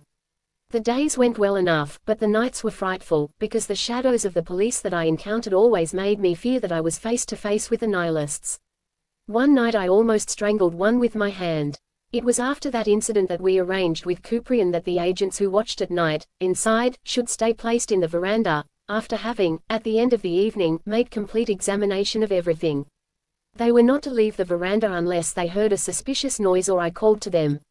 And it was after that arrangement that the incident of the floor happened, that has puzzled so both Kuprian and me. Pardon, madam, interrupted Rouletabille, but the agents, during the examination of everything, never went to the bedroom floor. No, my child, there is only myself and Natasha, I repeat, who, since the bouquet, go there. Well, madam, it is necessary to take me there at once. At once. Yes, into the general's chamber. But he is sleeping, my child. Let me tell you exactly how the affair of the floor happened, and you will know as much of it as I and as Kuprian. To the general's chamber at once. She took both his hands and pressed them nervously. Little friend, one hears there sometimes things which are the secret of the night. You understand me. To the general's chamber, at once, madam. Abruptly she decided to take him there, agitated, upset as she was by ideas and sentiments which held her without respite between the wildest inquietude and the most imprudent audacity. The youth of Moscow is dead. Rouletabille let himself be led by Matrona through the night, but he stumbled and his awkward hands struck against various things. The ascent to the 1st floor was accomplished in profound silence. Nothing broke it except that restless moaning which had so affected the young man just before. The tepid warmth, the perfume of a woman's boudoir, then, beyond, through 2 doors opening upon the dressing room which lay between Matrona's chamber and Fyodor's, the dim luster of a night lamp showed the bed where was stretched the sleeping tyrant of Moscow. Ah, he was frightening to see, with the play of faint yellow light and diffused shadows upon him. Such heavy arched eyebrows, such an aspect of pain and menace, the massive jaw of a savage come from the plains of Tartary to be the scourge of God, the stiff, thick, spreading beard. This was a form akin to the gallery of old nobles at Kassin, and young Rouletabille imagined him as none other than Ivan the Terrible himself. Thus appeared as he slept the excellent Fyodor Fyodorovitch, the easy, spoiled father of the family table, the friend of the advocate celebrated for his feats with knife and fork and of the bantering timber merchant and amiable bear hunter, the joyous Thaddeus and Athanase, Fyodor, the faithful spouse of Matrona Petrovna and the adored papa of Natasha, a brave man who was so unfortunate as to have nights of cruel sleeplessness or dreams more frightful still. At that moment a hoarse sigh heaved his huge chest in an uneven rhythm, and Rouletabille, leaning in the doorway of the dressing room, watched, but it was no longer the general that he watched, it was something else, lower down, beside the wall, near the door, and it was that which set him tiptoeing so lightly across the floor that it gave no sound. There was no slightest sound in the chamber, except the heavy breathing lifting the rough chest. Behind Rouletabille Matrona raised her arms, as though she wished to hold him back, because she did not know where he was going. What was he doing? Why did he stoop thus beside the door, and why did he press his thumb all along the floor at the doorway? He rose again and returned. He passed again before the bed, where rumbled now, like the bellows of a forge, the respiration of the sleeper. Matrona grasped Rouletabille by the hand. And she had already hurried him into the dressing room when a moan stopped them. The youth of Moscow is dead. It was the sleeper speaking. The mouth which had given the stringent orders moaned. And the lamentation was still a menace. In the haunted sleep thrust upon that man by the inadequate narcotic, the words Fyodor Fyodorovitch spoke were words of mourning and pity. This perfect fiend of a soldier, whom neither bullets nor bombs could intimidate, had a way of saying words which transformed their meaning as they came from his terrible mouth. The listeners could not but feel absorbed in the tones of the brutal victor. Matrona Petrovna and Rouletabille had lent their two shadows, blended one into the other, against the open doorway just beyond the gleam of the night lamp, and they heard with horror. The youth of Moscow is dead. They have cleared away the corpses. There is nothing but ruin left. The Kremlin itself has shut its gates, that it may not see. The youth of Moscow is dead. Fyodor Fyodorovitch's fist shook above his bed. It seemed that he was about to strike, to kill again, and Rouletabille felt Matrona trembling against him, while he trembled as well before the fearful vision of the killer in the red week. Fyodor heaved an immense sigh and his breast descended under the bedclothes, the fist relaxed and fell, the great head lay over on its ear. There was silence. Had he repose at last? No, no. He sighed, he choked anew, he tossed on his couch like the damned in torment, and the words written by his daughter, blazed in his eyes, which now were wide open, words written on the wall, that he read on the wall, written in blood. The youth of Moscow is dead. They had gone so young into the fields and into the mines, and they had not found a single corner of the Russian land where there were not moanings. Now the youth of Moscow is dead and no more moanings are heard, because those for whom all youth died do not dare even to moan any more. But, what? The voice of Fyodor lost its threatening tone. His breath came as from a weeping child. And it was with sobs in his throat that he said the last verse, the verse written by his daughter in the album, in red letters. The last barricade had standing there the girl of 18. Winters, the virgin of Moscow, flower of the snow, who gave her kisses to the workmen struck by the bullets. From the soldiers of the Tsar, she aroused the admiration of the very soldiers who, weeping, killed her. What killing! All the houses shuttered, the windows with heavy eyelids of plank in order not to see, and the Kremlin itself has closed its gates, that it may not see. The youth of Moscow is dead. Fyodor, Fyodor. She had caught him in her arms, holding him fast, comforting him while still he raved, the youth of Moscow is dead, and appeared to thrust away with insensate gestures a crowd of phantoms. She crushed him to her breast, she put her hands over his mouth to make him stop, but he, saying, "Do you hear? Do you hear? What do they say? They say nothing, now. What a tangle of bodies under the sleigh, Matrona. Look at those frozen legs of those poor girls we pass, sticking out in all directions, like logs, from under their icy, blooded skirts. Look, Matrona." And then came further delirium uttered in Russian, which was all the more terrible to Rouletabille because he could not comprehend it. Then, suddenly, Fyodor became silent and thrust away Matrona Petrovna. "It is that abominable narcotic," he said with an immense sigh. "I'll drink no more of it. I do not wish to drink it." With one hand he pointed to a large glass on the table beside him, still half full of a soporific mixture with which he moistened his lips each time he woke, with the other hand he wiped the perspiration from his face. Matrona Petrovna stayed trembling near him, suddenly overpowered by the idea that he might discover there was someone there behind the door, who had seen and heard the sleep of General Trabasov. Ah, if he learned that, everything was over. She might say her prayers, she should die. But Rouletabille was careful to give no sign. He barely breathed. What a nightmare. He understood now the emotion of the general's friends when Natasha had sung in her low, sweet voice, "Good night. May your eyes have rest from tears and calm re-enter your heart oppressed." The friends had certainly been made aware, by Matrona's anxious talking, of the general's insomnia, and they could not repress their tears as they listened to the poetic wish of charming Natasha. All the same, thought Rouletabille, no one could imagine what I have just seen. They are not dead for everyone in the world, the youths of Moscow, and every night I know now a chamber where in the glow of the night lamp they rise, they rise, they rise. And the young man frankly, naively regretted to have intruded where he was, to have penetrated, however unintentionally, into an affair which, after all, concerned only the many dead and the one living. Why had he come to put himself between the dead and the living? It might be said to him, the living has done his whole heroic duty, but the dead, what else was it that they had done?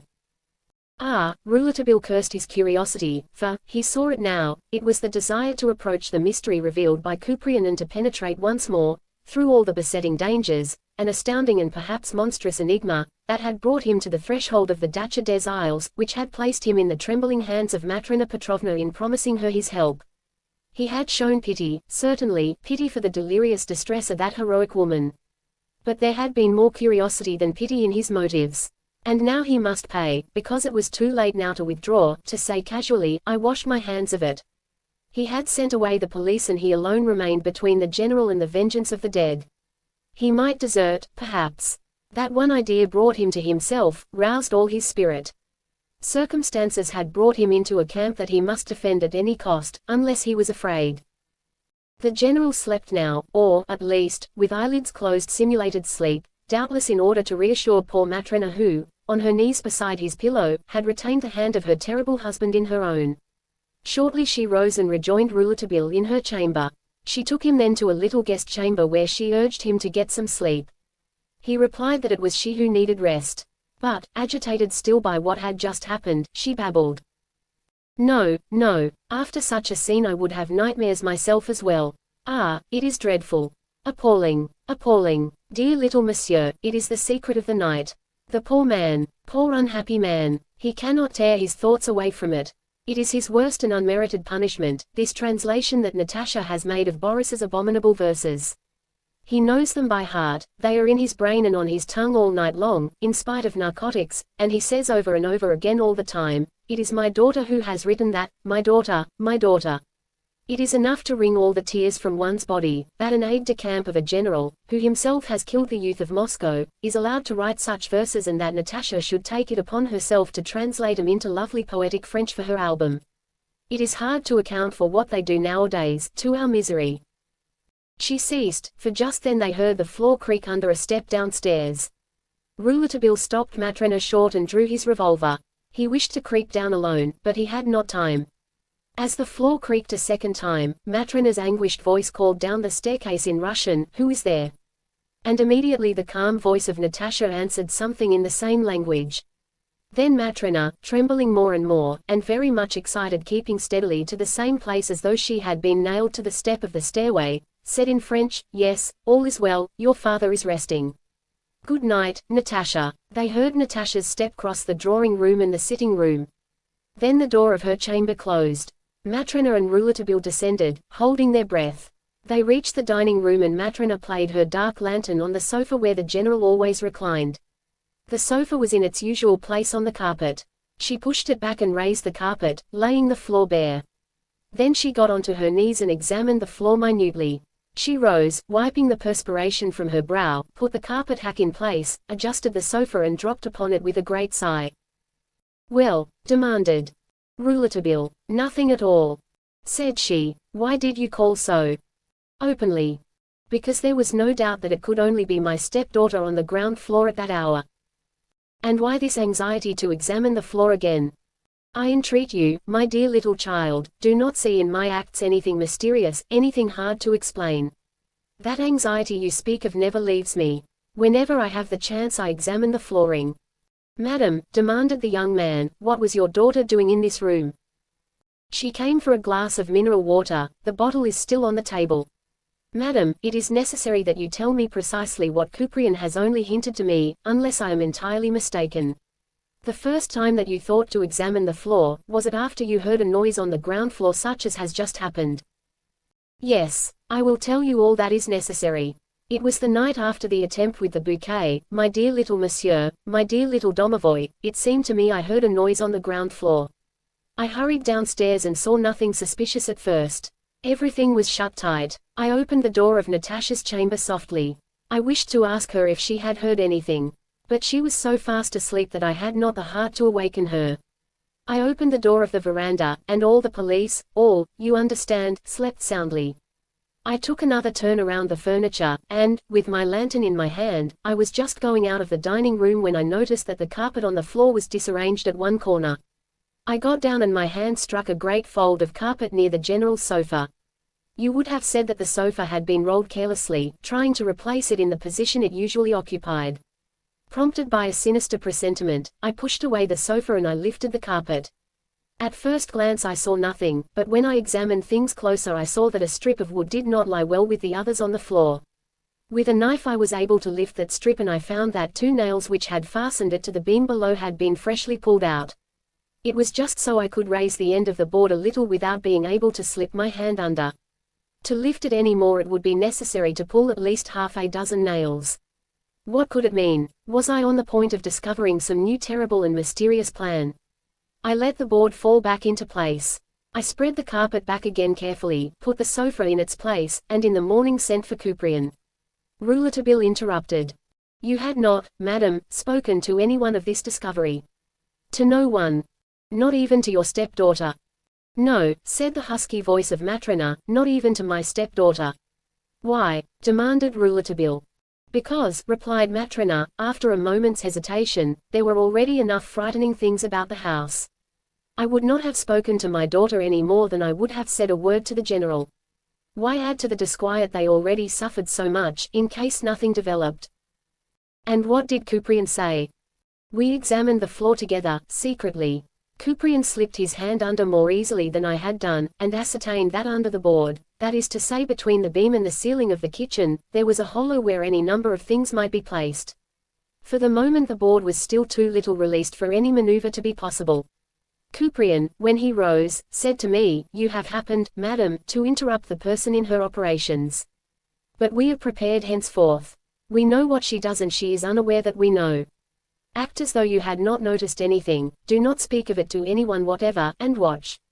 Let the general continue to sit in his usual place and let no one suspect that we have discovered the beginnings of this attempt. It is the only way we can plan so that they will continue. All the same, he added, I will give my agents orders to patrol the ground floor anew during the night. I would be risking too much to let the person continue her work each night.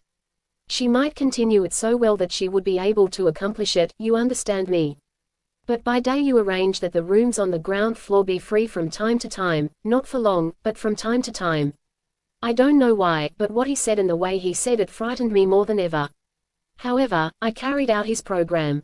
Then, 3 days later, about 8 o'clock, when the night watch was not yet started, that is to say at the moment when the police were still all out in the garden or walking around the house, outside, and when I had left the ground floor perfectly free while I helped the general to bed, I felt drawn even against myself suddenly to the dining room. I lifted the carpet and examined the floor. 3 more nails had been drawn from the board, which lifted more easily now, and under it, I could see that the normal cavity had been made wider still. When she had said this, Matrona stopped, as if, overcome, she could not tell more. Well, insisted Rouletabille.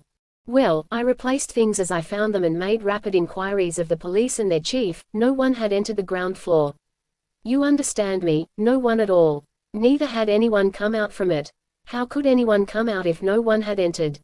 I wish to say, said she with a sob, that Natasha during this space of time had been in her chamber on the ground floor. You appear to be very disturbed, madam, at this recollection. Can you tell me further, and precisely, why you are agitated? You understand me, surely, she said, shaking her head. If I understand you correctly, I have to understand that from the previous time you examined the floor until the time that you noted 3 more nails drawn out, no other person could have entered the dining room but you and your stepdaughter Natasha. Matrona took Rouletabille's hand as though she had reached an important decision. My little friend, moaned she, there are things I am not able to think about and which I can no longer entertain when Natasha embraces me. It is a mystery more frightful than all else. Couprian tells me that he is sure, absolutely sure, of the agents he kept here. My sole consolation, do you see, my little friend can tell you frankly, now that you have sent away those men, my sole consolation since that day has been that Couprian is less sure of his men than I am of Natasha. She broke down and sobbed. When she was calmed, she looked for Rouletabille, and could not find him. Then she wiped her eyes, picked up her dark lantern, and, furtively, crept to her post beside the general. For that day these are the points in Rouletabille's notebook. Topography, villa surrounded by a large garden on 3 sides. The 4th side gives directly onto a wooded field that stretches to the river Neva. On this side the level of the ground is much lower, so low that the sole window opening in that wall, the window of Natasha's sitting room on the ground floor, is as high from the ground as though it were on the next floor in any other part of the house. This window is closed by iron shutters, fastened inside by a bar of iron. Friends, Athanase Georgievich, Ivan Petrovich, Thaddeus the timber merchant, Pete Boots, Michael and Boris Fine Shoes. Matrona, sincere love, blundering heroism. Natasha unknown. Against Natasha, never there during the attacks. At Moscow at the time of the bomb in the sleigh, no one knows where she was, and it is she who should have accompanied the general, detail furnished by Couprian that Matrona generously kept back. The night of the bouquet is the only night Natasha has slept away from the house. Coincidence of the disappearance of the nails and the presence all alone on the ground floor of Natasha, in case, of course, Matrona did not pull them out herself. For Natasha, her eyes when she looks at her father. And this bizarre phrase. We mustn't be rash. This evening I have not yet spoken to Matrona Petrovna about the little hat pin. That little hat pin is the greatest relief of my life. By Rouletabille's order the general promenades. Good morning, my dear little familiar spirit. The general slept splendidly the latter part of the night. He did not touch his narcotic. I am sure it is that dreadful mixture that gives him such frightful dreams. And you, my dear little friend, you have not slept an instant.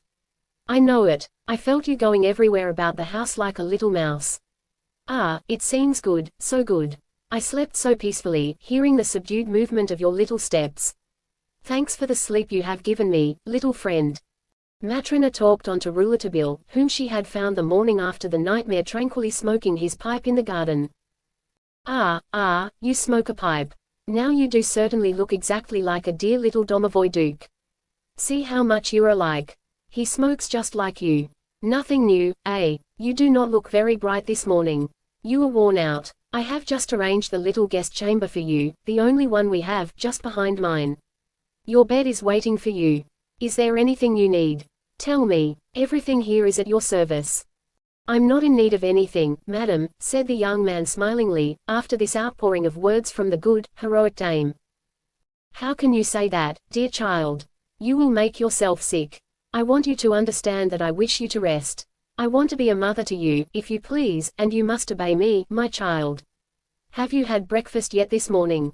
If you do not have breakfast promptly mornings, I will think you are annoyed. I am so annoyed that you have heard the secret of the night. I have been afraid that you would want to leave at once and for good, and that you would have mistaken ideas about the general. There is not a better man in the world than Fyodor, and he must have a very good conscience to dare, without fail, to perform such terrible duties as those at Moscow, when he is so good at heart.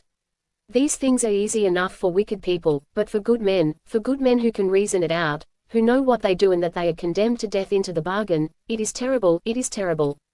Why, I told him the moment things began to go wrong in Moscow, you know what to expect, Fyodor. Here is a dreadful time to get through, make out you are sick. I believed he was going to strike me, to kill me on the spot. I betray the Emperor in such a moment. His Majesty, to whom I owe everything. What are you thinking of, Matrona Petrovna? And he did not speak to me after that for 2 days. It was only when he saw I was growing very ill that he pardoned me, but he had to be plagued with my Jeremiads and the appealing looks of Natasha without end in his own home each time we heard any shooting in the street. Natasha attended the lectures of the faculty, you know. And she knew many of them, and even some of those who were being killed on the barricades. Life was not easy for him in his own home, the poor general.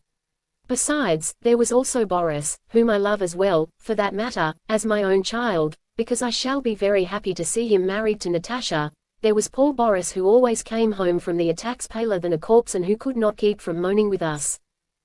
And Michael? Questioned Rouletabille. Oh, Michael only came towards the last. He is a new orderly to the general.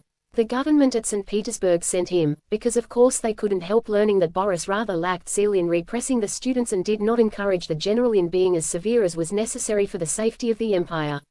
But Michael, he has a heart of stone, he knows nothing but the countersign and massacres fathers and mothers, crying, Vive le Tsar. Truly, it seems his heart can only be touched by the sight of Natasha. And that again has caused a good deal of anxiety to Fyodor and me. It has caught us in a useless complication that we would have liked to end by the prompt marriage of Natasha and Boris.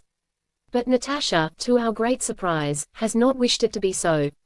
No, she has not wished it, saying that there is always time to think of her wedding and that she is in no hurry to leave us.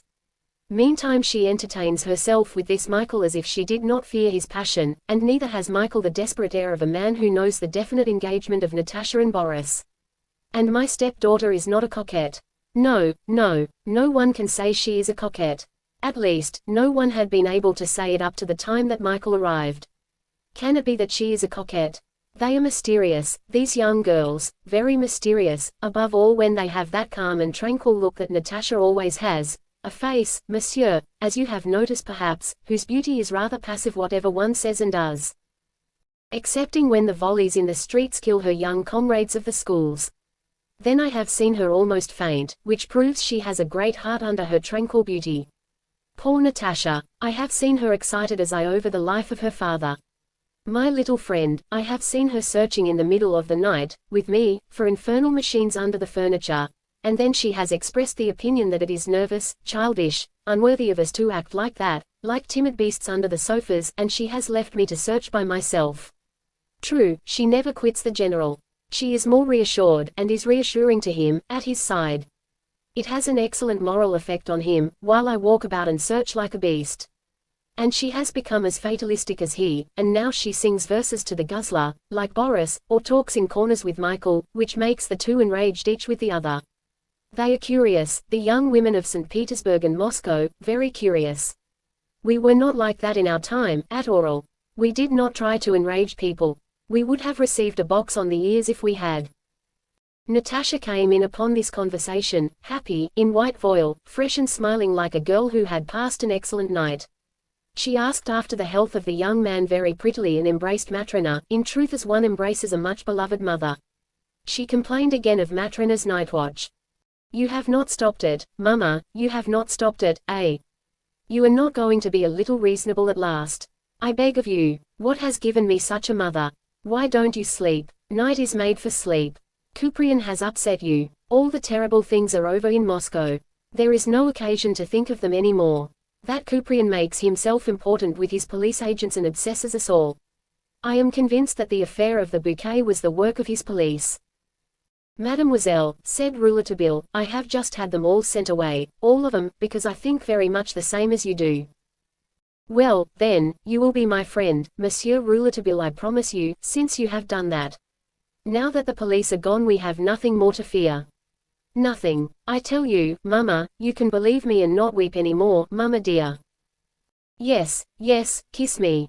Kiss me again, repeated Matrona, drying her eyes. When you kiss me I forget everything. You love me like your own mother, don't you? Like my mother, like my own mother. You have nothing to hide from me, tell me, Natasha. Nothing to hide. Then why do you make Boris suffer so? Why don't you marry him? Because I don't wish to leave you, Mama dear.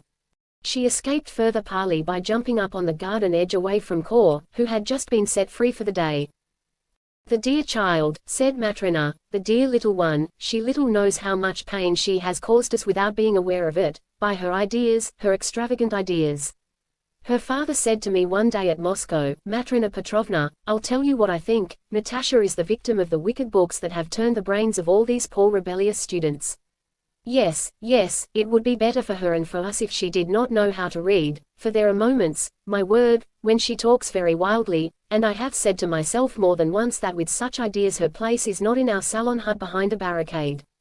All the same, he added after reflection, I prefer to find her in the salon where I can embrace her than behind a barricade where I would kill her like a mad dog. But my husband, dear little monsieur, did not say what he really thinks, for he loves his daughter more than all the rest of the world put together. And there are things that even a general, yes, even a governor-general, would not be able to do without violating both divine and human laws. He suspects Boris also of setting Natasha's wits awry. We really have to consider that when they are married they will read everything they have a mind to. My husband has much more real respect for Michael Korsakov because of his impregnable character and his granite conscience. More than once he has said, here is the aid I should have had in the worst days of Moscow. He would have spared me much of the individual pain. I can understand how that would please the general, but how such a tigerish nature succeeds in appealing to Natasha, how it succeeds in not actually revolting her, these young girls of the capital, one never can tell about them, they get away from all your notions of them. Rouletabille inquired. Why did Boris say to Michael, we will return together? Do they live together? Yes, in the small villa on the Krestovsky Ostrov, the isle across from ours, that you can see from the window of the sitting room. Boris chose it because of that. The orderlies wished to have camp beds prepared for them right here in the general's house, by a natural devotion to him, but I opposed it, in order to keep them both from Natasha, in whom, of course, I have the most complete confidence, but one cannot be sure about the extravagance of men nowadays. Ermolai came to announce the petit déjeuner. They found Natasha already at table and she poured them coffee and milk, eating away all the time at a sandwich of anchovies and caviar. Tell me, Mama, do you know what gives me such an appetite? It is the thought of the way poor Kuprian must have taken this dismissal of his men. I should like to go to see him. If you see him, said Rouletabille, it is unnecessary to tell him that the general will go for a long promenade among the isles this afternoon, because without fail he would send us an escort of gendarmes. Papa, a promenade among the islands. Truly, oh, that is going to be lovely. Matrona Petrovna sprang to her feet. Are you mad, my dear little domovoi, actually mad? Why, it is fine. I must run and tell Papa. Your father's room is locked, said Matrona brusquely. Yes, he is locked in. You have the key, locked away until death. You will kill him. It will be you who kills him. She left the table without waiting for a reply and went and shut herself also in her chamber. Matrona looked at Rouletabille, who continued his breakfast as though nothing had happened. Is it possible that you speak seriously? She demanded, coming over and sitting down beside him. A promenade, without the police, when we have received again this morning a letter saying now that before 48 hours the general will be dead. 48 hours, said Rouletabille, soaking his bread in his chocolate, 48 hours. It is possible. In any case, I know they will try something very soon. My God, how is it that you believe that? You speak with assurance. Madam, it is necessary to do everything I tell you, to the letter. But to have the general go out, unless he is guarded, how can you take such a responsibility? When I think about it, when I really think about it, I ask myself how you have dared send away the police. But here, at least, I know what to do in order to feel a little safe. I know that downstairs with Nugnia and Ermolai we have nothing to fear. No stranger can approach even the basement. The provisions are brought from the lodge by our Vorniks whom we have had sent from my mother's home in the Ural country and who are as devoted to us as bulldogs. Not a bottle of preserves is taken into the kitchens without having been previously opened outside. No package comes from any tradesman without being opened in the lodge. Here, within, we are able to feel a little safe, even without the police, but away from here, outside. Madam, they are going to try to kill your husband within 48 hours. Do you desire me to save him perhaps for a long time, for good, perhaps? Ah, listen to him, the dear little domovoi. But what will Kuprian say? He will not permit any venturing beyond the villa, none, at least for the moment. Ah, now, how he looks at me, the dear little domovoi. Oh, well, yes. There, I will do as you wish. Very well, come into the garden with me. She accompanied him, leaning on his arm. Here's the idea, said Rouletabille. This afternoon you will go with the general in his rolling chair. Everybody will follow. Everyone, you understand, madam, understand me thoroughly. I mean to say that everyone who wishes to come must be invited to. Only those who wish to remain behind will do so. And do not insist. Ah, now, I see, you understand me. Why do you tremble? But who will guard the house? No one. Simply tell the servant at the lodge to watch from the lodge those who enter the villa, but simply from the lodge, without interfering with them, and saying nothing to them, nothing. I will do as you wish. Do you want me to announce our promenade beforehand? Why, certainly. Don't be uneasy, let everybody have the good news. Oh, I will tell only the general and his friends, you may be sure.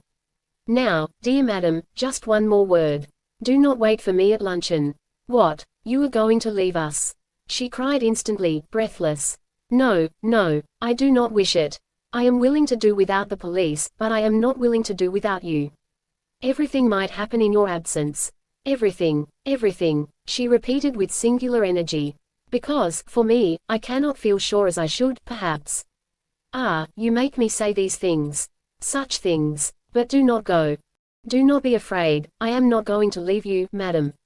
Ah, you are good. You are kind. Kariko. Very well. I will not leave you. But I must not be at luncheon. If anyone asks where I am, say that I have my business to look after, and have gone to interview political personages in the city. There's only one political personage in Russia, replied Matrona Petrovna bluntly, that is the Tsar. Very well, say I have gone to interview the Tsar. But no one will believe that. And where will you be? I do not know myself. But I will be about the house. Very well, dear little domovoi. She left him, not knowing what she thought about it all, nor what she should think. Her head was all in a muddle. In the course of the morning Athanase Georgevich and Thaddeus Chinchinov arrived. The general was already in the veranda. Michael and Boris arrived shortly after, and inquired in their turn how he had passed the night without the police. When they were told that Fyodor was going for a promenade that afternoon, they applauded his decision. Bravo! A promenade à la Strelka to the head of the island, at the hour when all St. Petersburg is driving there. That is fine. We will all be there. The general made them stay for luncheon. Natasha appeared for the meal, in rather melancholy mood. A little before luncheon she had held a double conversation in the garden with Michael and Boris. No one ever could have known what these three young people had said if some stenographic notes in Rouletabille's memorandum book did not give us a notion. The reporter had overheard, by accident surely, since all self-respecting reporters are quite incapable of eavesdropping. The memorandum notes. Natasha went into the garden with a book, which she gave to Boris, who pressed her hand lingeringly to his lips. Here is your book, I return it to you. I don't want any more of them, the ideas surge so in my brain. It makes my head ache. It is true, you are right, I don't love novelties. I can satisfy myself with Pouchkin perfectly. The rest are all one to me. Did you pass a good night? Boris, good-looking young man, about 30 years old, blonde, a little effeminate, wistful. A curious appurtenance in the military household of so vigorous a general. Natasha, there is not an hour that I can call truly good if I spend it away from you, dear Natasha. I ask you seriously if you have passed a good night. She touched his hand a moment and looked into his eyes, but he shook his head. What did you do last night after you reached home?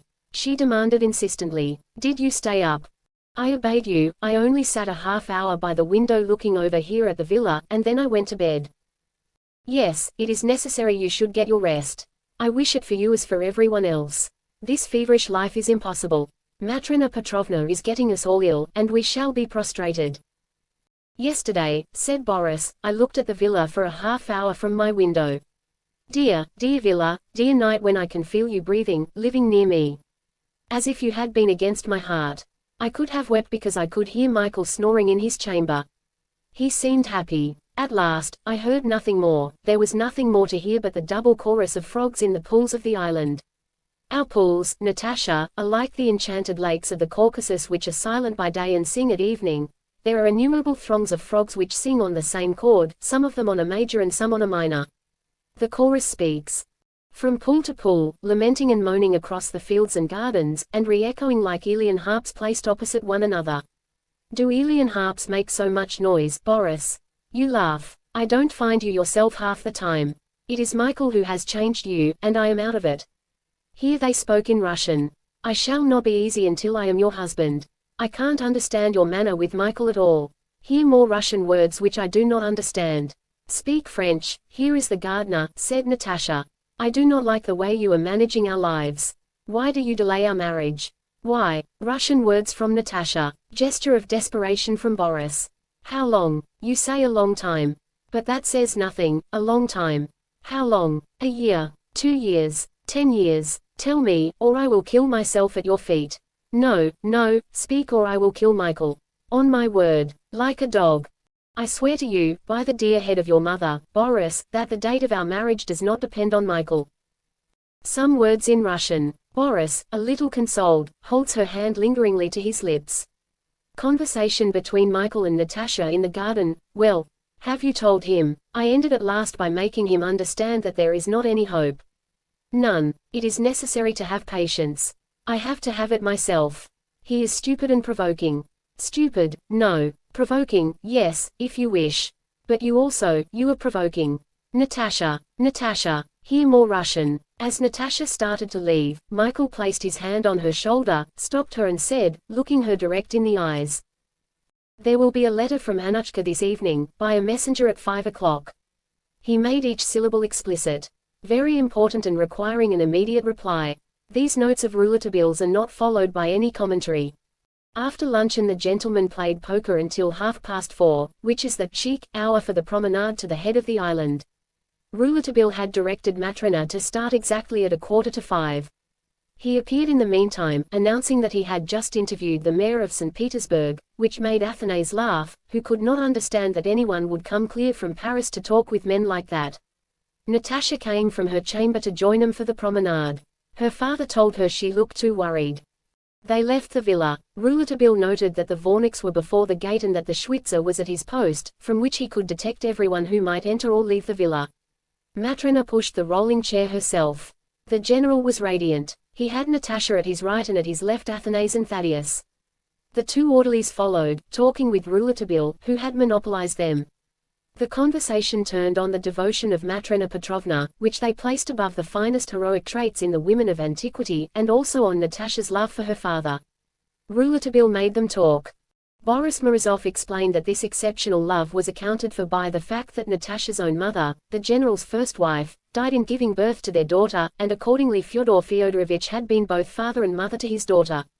He had raised her with the most touching care, not permitting anyone else, when she was sick, to have the care of passing the nights by her bedside. Natasha was 7 years old when Fyodor Fyodorovich was appointed governor of Oral. In the country near Oral, during the summer, the general and his daughter lived on neighborly terms near the family of Old Petrov, one of the richest fur merchants in Russia. Old Petrov had a daughter, Matrena, who was magnificent to see, like a beautiful field flower. She was always in excellent humor, never spoke ill of anyone in the neighborhood, and not only had the fine manners of a city dame but a great, simple heart, which she lavished on the little Natasha. The child returned the affection of the beautiful Matrena, and it was on seeing them always happy to find themselves together that Trabasov dreamed of re-establishing his fireside. The nuptials were quickly arranged, and the child, when she learned that her good Matrena was to wed her papa, danced with joy. Then misfortune came only a few weeks before the ceremony. Old Petrov, who speculated on the exchange for a long time without anyone knowing anything about it, was ruined from top to bottom. Matrena came one evening to apprise Fyodor Fyodorovich of this sad news and return his pledge to him. For all response Fyodor placed Natasha in Matrena's arms. "Embrace your mother," he said to the child, and to Matrena, "From today I consider you my wife, Matrena Petrovna. You should obey me in all things. Take that reply to your father and tell him my purse is at his disposition." The general was already, at that time, even before he had inherited the Cheremeyev, immensely rich. He had lands behind Nyny as vast as a province, and it would have been difficult to count the number of moujiks who worked for him on his property. Old Petrov gave his daughter and did not wish to accept anything in exchange. Fyodor wished to settle a large allowance on his wife. Her father opposed that, and Matrena sided with him in the matter against her husband, because of Natasha. "It all belongs to the little one," she insisted. "I accept the position of her mother, but on the condition that she shall never lose a kopeck of her inheritance. So that," concluded Boris, "if the general died tomorrow she would be poorer than Job." Then the general is Matryona's sole resource, reflected Rouletabille aloud. I can understand her hanging on to him, said Michael Korsakov, blowing the smoke of his yellow cigarette. Look at her. She watches him like a treasure. What do you mean, Michael Nikolaevich? Said Boris, curtly. You believe, do you, that the devotion of Matrona Petrovna is not disinterested? You must know her very poorly to dare utter such a thought. I have never had that thought, Boris Alexandrovich, replied the other in a tone curter still. To be able to imagine that anyone who lives in the Trubasov's home could have such a thought needs an ass's head, surely. We will speak of it again, Michael Nikolaevich. At your pleasure, Boris Alexandrovich. They had exchanged these latter words tranquilly, continuing their walk and negligently smoking their yellow tobacco. Rouletabille was between them. He did not regard them, he paid no attention even to their quarrel. He had eyes only for Natasha, who just now quit her place beside her father's wheelchair and passed by them with a little nod of the head, seeming in haste to retrace the way back to the villa. Are you leaving us? Boris demanded of her. Oh, I will rejoin you immediately. I have forgotten my umbrella. But I will go and get it for you, proposed Michael. No, no, I have to go to the villa, I will return right away. She was already past them. Rouletabille, during this, looked at Matrona Petrovna, who looked at him also, turning toward the young man a visage pale as wax. But no one else noted the emotion of the good Matrona, who resumed pushing the general's wheelchair. Rouletabille asked the officers, was this arrangement because the first wife of the general, Natasha's mother, was rich? No, the general, who always had his heart in his hand, said Boris, married her for her great beauty. She was a beautiful girl of the Caucasus, of excellent family besides, that Fyodor Fyodorovich had known when he was in garrison at Tiflis. In short, said Rouletabille, the day that General Trubasov dies, Madame Trubasov, who now possesses everything, will have nothing, and the daughter, who now has nothing, will have everything. Exactly that, said Michael. That doesn't keep Matrona Petrovna and Natasha Fyodorovna from deeply loving each other, observed Boris. The little party drew near the point. So far the promenade had been along pleasant open country, among the low meadows traversed by fresh streams, across which tiny bridges had been built, among bright gardens guarded by porcelain dwarfs, or in the shade of small weeds from the feet of whose trees the newly cut grass gave a seasonal fragrance. All was reflected in the pools, which lay like glass whereon a scene painter had cut the green hearts of the pond lily leaves. An adorable country glimpse which seemed to have been created centuries back for the amusement of a queen and preserved, immaculately trimmed and cleaned, from generation to generation, for the eternal charm of such an hour as this on the banks of the Gulf of Finland. Now they had reached the bank of the Gulf, and the waves rippled to the prows of the light ships, which dipped gracefully like huge and rapid seagulls, under the pressure of their great white sails. Along the roadway, broader now, glided, silently and at walking pace, the double file of luxurious equipages with impatient horses, the open carriages in which the great personages of the court saw the view and let themselves be seen. Enormous coachmen held the reins high. Lively young women, negligently reclining against the cushions, displayed their new Paris toilettes, and kept young officers on horseback busy with salutes.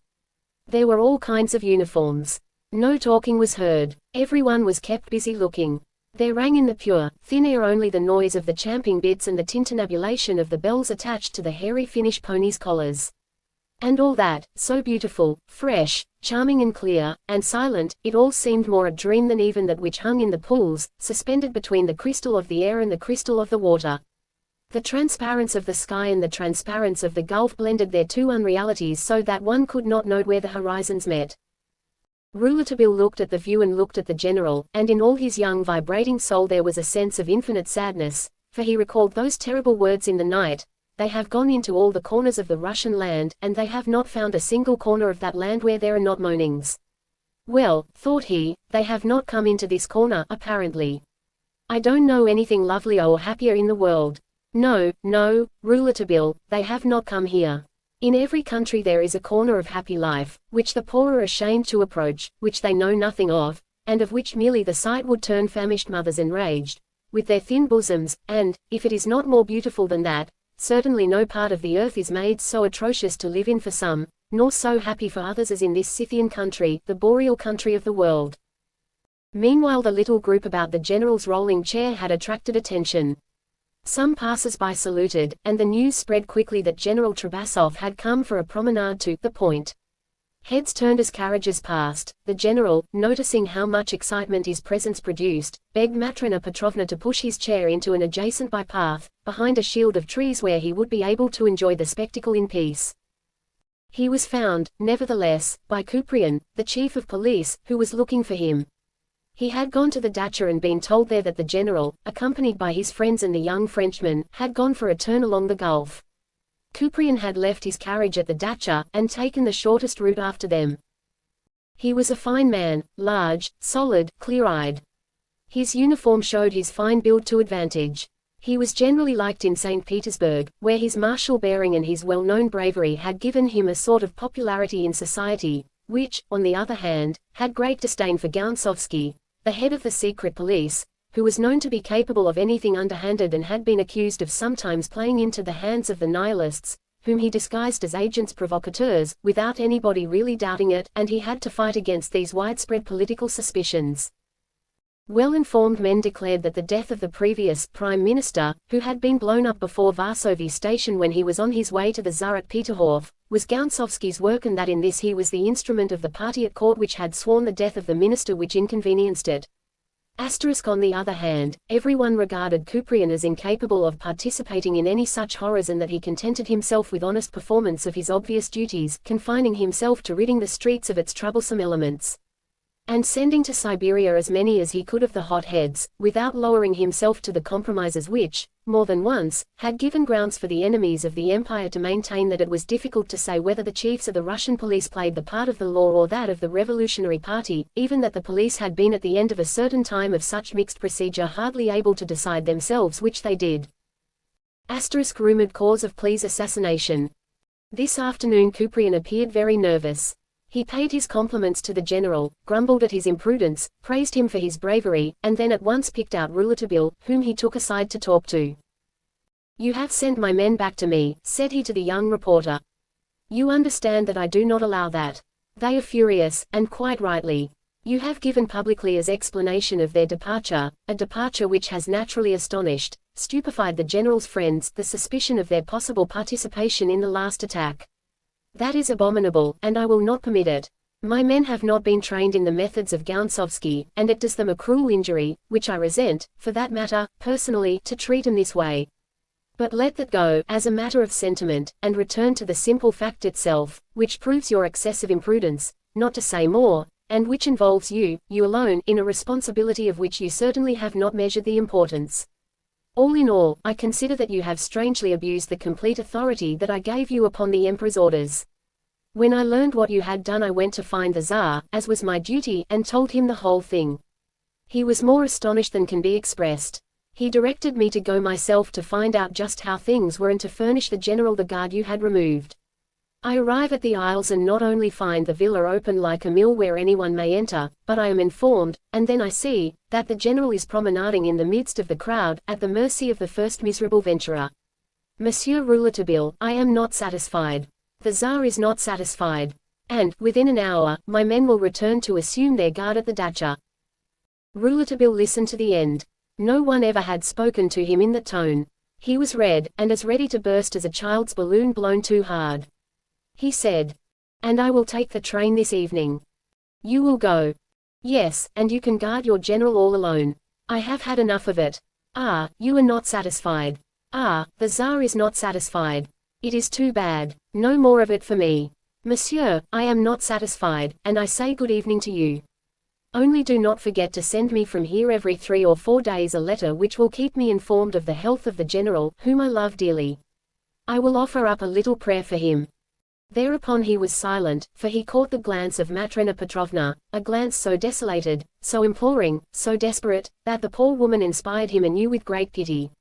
Natasha had not returned. What was the young girl doing at that moment? If Matrena really loved Natasha, she must be suffering atrociously. Kuprian spoke. Rouletabille did not hear him, and he had already forgotten his own anger. His spirit was wrapped in the mystery. "Monsieur," Kuprian finished by saying, tugging his sleeve, "do you hear me? I pray you at least reply to me. I offer all possible excuses for speaking to you in that tone. I reiterate them. I ask your pardon. I pray you to explain your conduct, which appeared imprudent to me but which, after all, should have some reason. I have to explain to the Emperor. Will you tell me, what ought I to say to the emperor? Nothing at all, said Rouletabille. I have no explanation to give you or the emperor, or to anyone. You can offer him my utmost homage and do me the kindness to vice my passport for this evening. And he sighed. It is too bad, for we were just about to see something interesting. Couprian looked at him. Rouletabille had not quitted Matrena Petrovna's eyes, and her pallor struck Couprian. Just a minute, continued the young man. I'm sure there is someone who will miss me, that brave woman there. Ask her which she prefers, or your police, or her dear little domovoi. We are good friends already. And don't forget to present my condolences to her when the terrible moment has come. It was Couprian's turn to be troubled. He coughed and said, You believe, then, that the general runs a great immediate danger. I do not only believe it, monsieur, I am sure of it. His death is a matter of hours for the poor dear man. Before I go I shall not fail to tell him, so that he can prepare himself comfortably for the great journey and ask pardon of the Lord for the rather heavy hand he has laid on these poor men of Presnia. Monsieur Rouletabille, have you discovered something? Good Lord, yes, I have discovered something, Monsieur Couprian. You don't suppose I have come so far to waste my time, do you? Something no one else knows. Yes, Monsieur Couprian, otherwise I shouldn't have troubled to feel concerned. Something I have not confided to anyone, not even to my notebook, because a notebook, you know, a notebook can always be lost. I just mentioned that in case you had any idea of having me searched before my departure. Oh, Monsieur Rouletabille. Like the way the police do in your country, in mine too, for that matter. Yes, that's often enough seen. The police, furious because they can't hit a clue in some case that interests them, arrest a reporter who knows more than they do, in order to make him talk. But, nothing of that sort with me, monsieur. You might have me taken to your famous, terrible section, I'd not open my mouth, not even in the famous rocking chair, not even under the blows of clenched fists. Monsieur Rouletabille, what do you take us for? You are the guest of the Tsar. Ah, I have the word of an honest man. Very well, I will treat you as an honest man. I will tell you what I have discovered. I don't wish through any false pride to keep you in darkness about something which may perhaps, I say perhaps, permit you to save the general. Tell me, I am listening. But it is perfectly understood that once I have told you this you will give me my passport and allow me to depart. You feel that you couldn't possibly, inquired Couprian, more and more troubled, and after a moment of hesitation, you couldn't possibly tell me that and yet remain. No, monsieur. From the moment you place me under the necessity of explaining each of my movements and each of my acts, I prefer to go and leave to you that responsibility, of which you spoke just now, my dear Monsieur Couprian. Astonished and disquieted by this long conversation between Rouletabille and the head of police, Matrena Petrovna continually turned upon him her anguished glance, which always insensibly softened as it rested on Rouletabille. Couprian read there all the hope that the brave woman had in the young reporter, and he read also in Rouletabille's eye all the extraordinary confidence that the mere boy had in himself. As a last consideration, had he not already something in hand in circumstances where all the police of the world had admitted themselves vanquished? Couprian pressed Rouletabille's hand and said just one word to him. Remain. Having saluted the general and Matrena affectionately, and a group of friends in one courteous sweep, he departed, with thoughtful brow. During all this time the general, enchanted with the promenade, told stories of the Caucasus to his friends, believing himself young again and reliving his nights as sub-lieutenant at Tills. As to Natasha, no one had seen her. They retraced the way to the villa along deserted bypaths. Couprian's call made occasion for Athanase Georgevich and Thaddeus, and the two officers also, to say that he was the only honest man in all the Russian police, and that Matrena Petrovna was a great woman to have dared rid herself of the entire clique of agents, who are often more revolutionary than the nihilists themselves. Thus they arrived at the dacha. The general inquired for Natasha, not understanding why she had left him thus during his first venture out. The Schwitzer replied that the young mistress had returned to the house and had left again about a quarter of an hour later, taking the way that the party had gone on their promenade, and he had not seen her since. Boris spoke up. She must have passed on the other side of the carriages while we were behind the trees, General, and not seeing us she has gone on her way, making the round of the island, over as far as the bark. The explanation seemed the most plausible one. Has anyone else been here? Demanded Matrena, forcing her voice to be calm. Rouletabille saw her hand tremble on the handle of the rolling chair, which she had not quitted for a second during all the promenade, refusing aid from the officers, the friends, and even from Rouletabille. First there came the head of police, who told me he would go and find you, Barinia, and right after, His Excellency the Marshal of the Court. His Excellency will return, although he is very pressed for time, before he takes the train at 7 o'clock for Krasnoye Kolo. All this had been said in Russian, naturally, but Matrona translated the words of the Schwitzer into French in a low voice for Rouletabille, who was near her. The general during this time had taken Rouletabille's hand and pressed it affectionately, as if, in that mute way, to thank him for all the young man had done for them. Fyodor himself also had confidence, and he was grateful for the free air that he was being allowed to breathe. It seemed to him that he was emerging from prison. Nevertheless, as the promenade had been a little fatiguing, Matrona ordered him to go and rest immediately. Athanase and Thaddeus took their leave. The two officers were already at the end of the garden, talking coldly, and almost confronting one another, like wooden soldiers. Without doubt they were arranging the conditions of an encounter to settle their little difference at once. The Schwitzer gathered the general into his great arms and carried him into the veranda. Fyodor demanded 5 minutes' respite before he was taken upstairs to his chamber. Matrona Petrovna had a light luncheon brought at his request. In truth, the good woman trembled with impatience and hardly dared move without consulting Rouletabille's face. While the general talked with Ermolai, who passed him his tea, Rouletabille made a sign to Matrona that she understood at once. She joined the young man in the drawing-room. "Madam," he said rapidly, in a low voice, "you must go at once to see what has happened there." He pointed to the dining room. "Very well." It was pitiful to watch her. "Go, madam, with courage." "Why don't you come with me?" "Because, madam, I have something to do elsewhere." "Give me the keys of the next floor." "No, no. What for?" "Not a second's delay, for the love of heaven. Do what I tell you on your side, and let me do mine." "The keys. Come, the keys." He snatched them rather than took them, and pointed a last time to the dining room with a gesture so commanding that she did not hesitate further. She entered the dining room, shaking, while he bounded to the upper floor.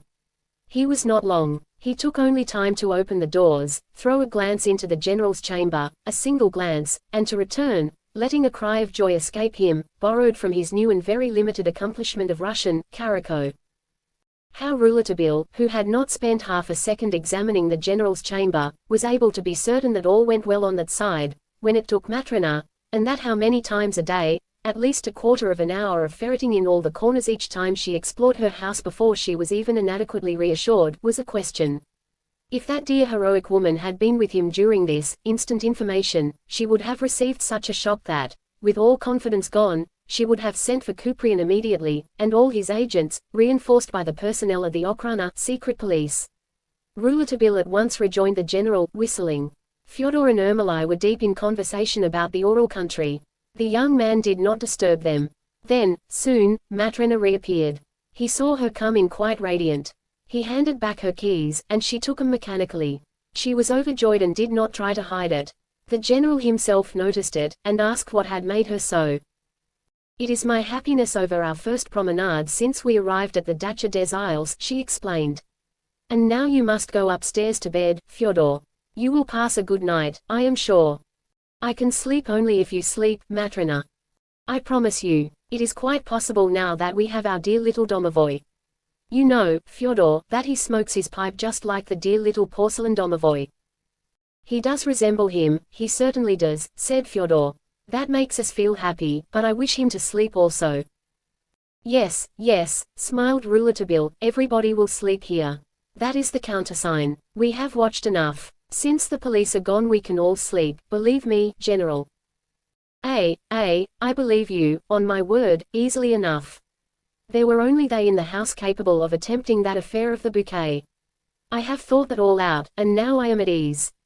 And anyway, whatever happens, it is necessary to get sleep, isn't it? The chances of war. Nishivo. He pressed Rouletabille's hand, and Matrona Petrovna took, as was her habit, Fyodor Fyodorovitch on her back and lugged him to his chamber. In that also she refused aid from anyone. The general clung to his wife's neck during the ascent and laughed like a child. Rouletabille remained in the hallway, watching the garden attentively. Ermolai walked out of the villa and crossed the garden, going to meet a personage in uniform whom the young man recognized immediately as the Grand Marshal of the court, who had introduced him to the Tsar.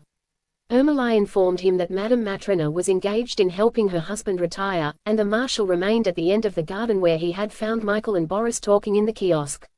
All three remained there for some time in conversation, standing by a table where General and Madame Trabasov sometimes dined when they had no guests.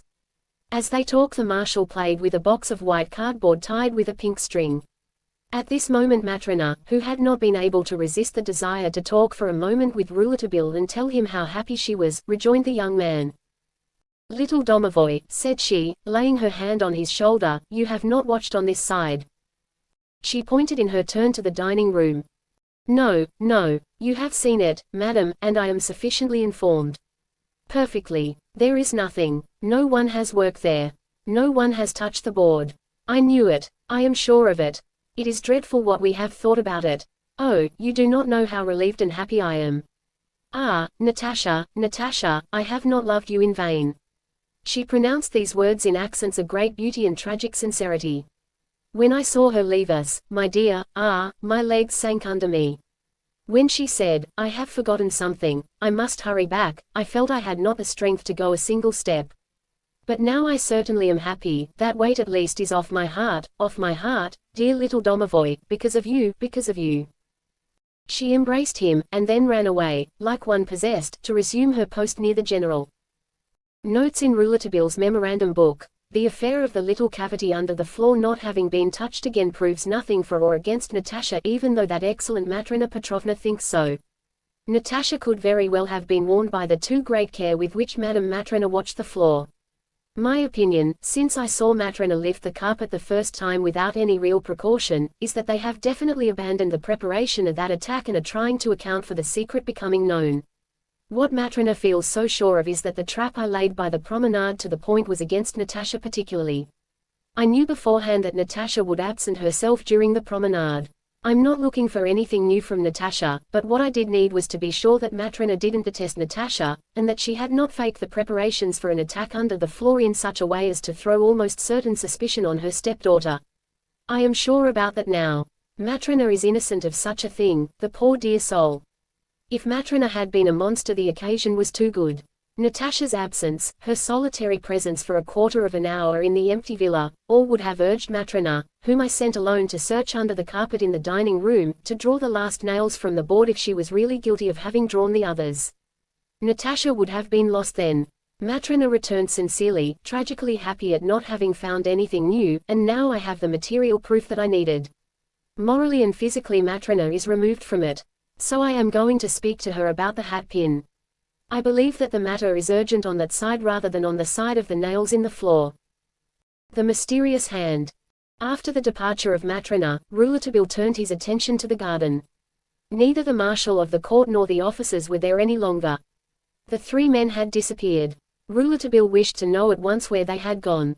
He went rapidly to the gate, named the officers and the marshal to Ermolai, and Ermolai made a sign that they had passed out. Even as he spoke he saw the marshal's carriage disappear around a corner of the road. As to the two officers, they were nowhere on the roadway. He was surprised that the marshal should have gone without seeing Matrona or the general or himself, and, above all, he was disquieted by the disappearance of the orderlies. He gathered from the gestures of Ermolai that they had passed before the lodge only a few minutes after the marshal's departure. They had gone together. Rouletabille set himself to follow them, traced their steps in the soft earth of the roadway, and soon they crossed onto the grass. At this point the tracks through the massed ferns became very difficult to follow. He hurried along, bending close to the ground over such traces as he could see, which continually led him astray, but which conducted him finally to the thing that he sought. A noise of voices made him raise his head and then throw himself behind a tree. Not 20 steps from him Natasha and Boris were having an animated conversation. The young officer held himself erect directly in front of her, frowning and impatient. Under the uniform cloak that he had wrapped about him without having bothered to use the sleeves, which were tossed up over his chest, Boris had his arms crossed. His entire attitude indicated hauteur, coldness and disdain for what he was hearing. Natasha never appeared calmer or more mistress of herself. She talked to him rapidly and mostly in a low voice. Sometimes a word in Russian sounded, and then she resumed her care to speak low.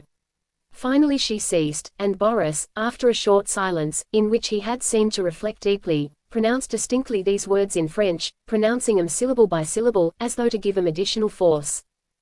"You ask a frightful thing of me. It is necessary to grant it to me," said the young girl with singular energy.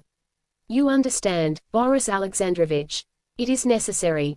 Her gaze, after she had glanced penetratingly all around her and discovered nothing suspicious, rested tenderly on the young officer, while she murmured, "My Boris." The young man could not resist either the sweetness of that voice, nor the captivating charm of that glance. He took the hand she extended toward him and kissed it passionately. His eyes, fixed on Natasha, proclaimed that he granted everything that she wished and admitted himself vanquished. Then she said, always with that adorable gaze upon him, "This evening." He replied, "Yes, yes. This evening. This evening." Upon which Natasha withdrew her hand and made a sign to the officer to leave, which he promptly obeyed. Natasha remained there still a long time, plunged in thought. Rouletabille had already taken the road back to the villa. Matrona Petrovna was watching for his return, seated on the first step of the landing on the great staircase which ran up from the veranda. When she saw him she ran to him. He had already reached the dining room. "Anyone in the house?" he asked. "No one. Natasha has not returned, and your stepdaughter is coming in now. Ask her where she has been, if she has seen the orderlies, and if they said they would return this evening, in case she answers that she has seen them." "Very well, little domovoi duke. The orderlies left without my seeing when they went." "Ah," interrupted Rouletabille, "before she arrives, give me all her hatpins." "What?" "I say, all her hatpins. Quickly." Matrona ran to Natasha's chamber and returned with 3 enormous hatpins with beautifully cut stones in them. "These are all. They are all I have found. I know she has 2 others. She has one on her head, or 2, perhaps, I can't find them." "Take these back where you found them," said the reporter, after glancing at them. Matrona returned immediately, not understanding what he was doing. "And now, your hatpins." "Yes, your hatpins." "Oh, I have only 2, and here they are," said she, drawing them from the toque she had been wearing and had thrown on the sofa when she re-entered the house. Rouletabille gave hers the same inspection. "Thanks. Here is your stepdaughter." Natasha entered, flushed and smiling. "Ah, well," said she, quite breathless, "you may boast that I had to search for you. I made the entire round, clear past the bark. Has the promenade done Papa good?" "Yes, he is asleep," replied Matrona. "Have you met Boris and Michael?" She appeared to hesitate a second, then replied, "Yes, for an instant." "Did they say whether they would return this evening?" "No," she replied, slightly troubled.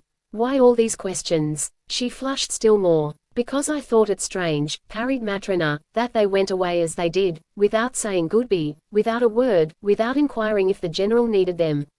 There is something stranger yet. Did you see Kaltsov with them, the Grand Marshal of the court?" "No. Kaltsov came for a moment, entered the garden and went away again without seeing us, without saying even a word to the general." "Ah," said Natasha. With apparent indifference, she raised her arms and drew out her hat pins. Rouletabille watched the pin without a word. The young girl hardly seemed aware of their presence. Entirely absorbed in strange thoughts, she replaced the pin in her hat and went to hang it in the veranda, which served also as vestibule. Rouletabille never quitted her eyes. Matrona watched the reporter with a stupid glance. Natasha crossed the drawing room and entered her chamber by passing through her little sitting room, through which all entrance to her chamber had to be made. That little room, though, had 3 doors. One opened into Natasha's chamber, one into the drawing room, and the third into the little passage in a corner of the house where was the stairway by which the servants passed from the kitchens to the ground floor and the upper floor. This passage had also a door giving directly upon the drawing room. It was certainly a poor arrangement for serving the dining room, which was on the other side of the drawing room and behind the veranda, such a chance laying out of a house as one often sees in the off-hand planning of many places in the country. Alone again with Rouletabille, Matrona noticed that he had not lost sight of the corner of the veranda where Natasha had hung her hat. Beside this hat there was a toque that Ermolai had brought in. The old servant had found it in some corner of the garden or the conservatory where he had been. A hatpin stuck out of that toque also. "Whose toque is that?" asked Rouletabille. "I haven't seen it on the head of anyone here." "It is Natasha's," replied Matrona. She moved toward it, but the young man held her back, went into the veranda himself, and, without touching it, standing on tiptoe, he examined the pin. He sank back on his heels and turned toward Matrona. She caught a glimpse of fleeting emotion on the face of her little friend. "Explain to me," she said. But he gave her a glance that frightened her, and said low, "Go and give orders right away that dinner be served in the veranda. All through dinner it is absolutely necessary that the door of Natasha's sitting room, and that of the stairway passage, and that of the veranda giving on the drawing room remain open all the time. Do you understand me? As soon as you have given your orders, go to the general's chamber and do not quit the general's bedside, keep it in view. Come down to dinner when it is announced, and do not bother yourself about anything further." So saying, he filled his pipe, lighted it with a sort of sigh of relief, and, after a final order to Matrona, "Go," he went into the garden, puffing great clouds. Anyone would have said he hadn't smoked in a week. He appeared not to be thinking but just idly enjoying himself.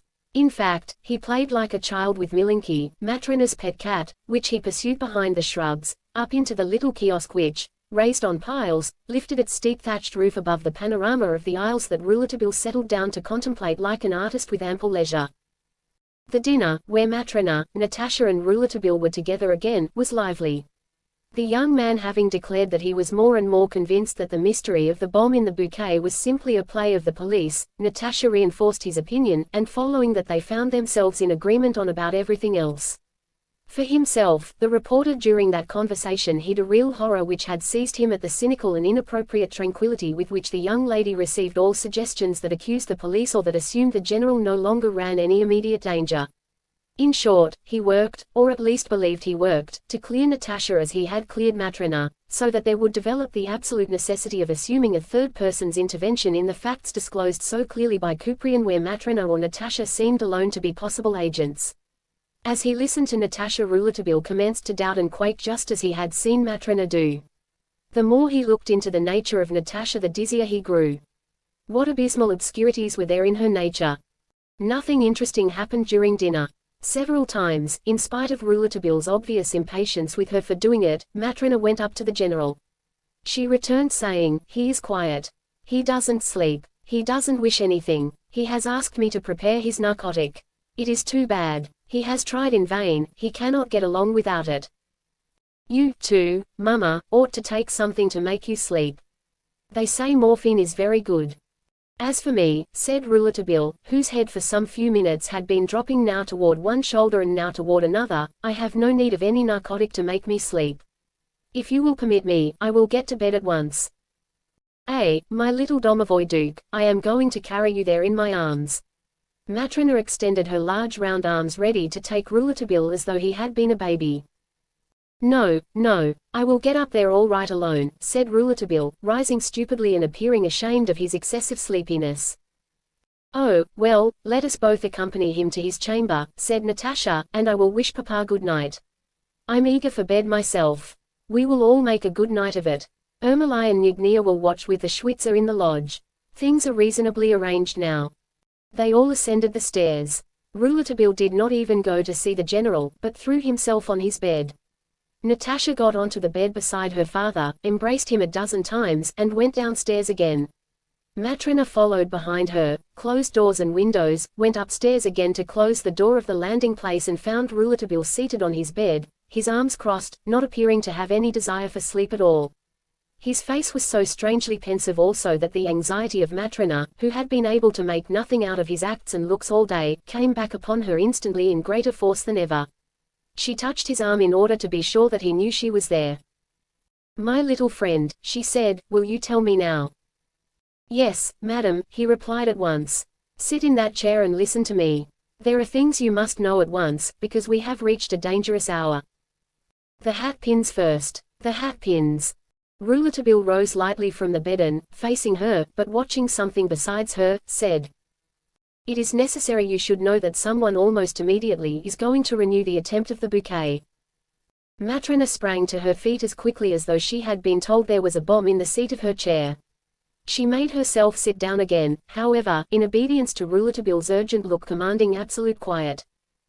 "Renew the attempt of the bouquet," she murmured in a stifled voice. "But there is not a flower in the general's chamber. Be calm, madam. Understand me and answer me. You heard the tic-tac from the bouquet while you were in your own chamber?" "Yes, with the doors open, naturally." "You told me the persons who came to say good night to the general." At that time there was no noise of tic-tac. No, no. Do you think that if there had been any tic-tac then you would have heard it, with all those persons talking in the room? I hear everything. I hear everything. Did you go downstairs at the same time those people did? No, no, I remained near the general for some time, until he was sound asleep. And you heard nothing? Nothing. You closed the doors behind those persons? Yes, the door to the great staircase. The door of the servants' stairway was condemned a long time ago. It has been locked by me. I alone have the key, and on the inside of the door opening into the general's chamber there is also a bolt which is always shot. All the other doors of the chambers have been condemned by me. In order to enter any of the 4 rooms on this floor it is necessary now to pass by the door of my chamber, which gives on the main staircase. Perfect. Then, no one has been able to enter the apartment.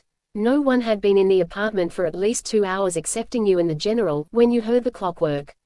From that the only conclusion is that only the general and you could have started it going. What are you trying to say? Matrena demanded, astounded. I wish to prove to you by this absurd conclusion, madam, that it is necessary never, never, you understand. Never, to reason solely upon even the most evident external evidence when those seemingly conclusive appearances are in conflict with certain moral truths that also are clear as the light of day. The light of day for me, madam, is that the general does not desire to commit suicide and, above all, that he would not choose the strange method of suicide by clockwork. The light of day for me is that you adore your husband and that you are ready to sacrifice your life for his. Now, exclaimed Matrena, whose tears, always ready in emotional moments, flowed freely. But, Holy Mary, why do you speak to me without looking at me? What is it? What is it? Don't turn. Don't make a movement. You hear, not a move. And speak low, very low. And don't cry, for the love of God. But you say at once. The bouquet. Come to the general's room. Not a move. And continue listening to me without interrupting, said he, still inclining his ear, and still without looking at her. It is because these things were as the light of day to me that I say to myself, it is impossible that it should be impossible for a third person not to have placed the bomb in the bouquet. Someone is able to enter the general's chamber even when the general is watching and all the doors are locked. Oh, no, no one could possibly enter. I swear it to you. As she swore it a little too loudly, Rouletabille seized her arm so that she almost cried out, but she understood instantly that it was to keep her quiet. I tell you not to interrupt me, once for all. But, then, tell me what you are looking at like that. I am watching the corner where someone is going to enter the general's chamber when everything is locked, madam. Do not move.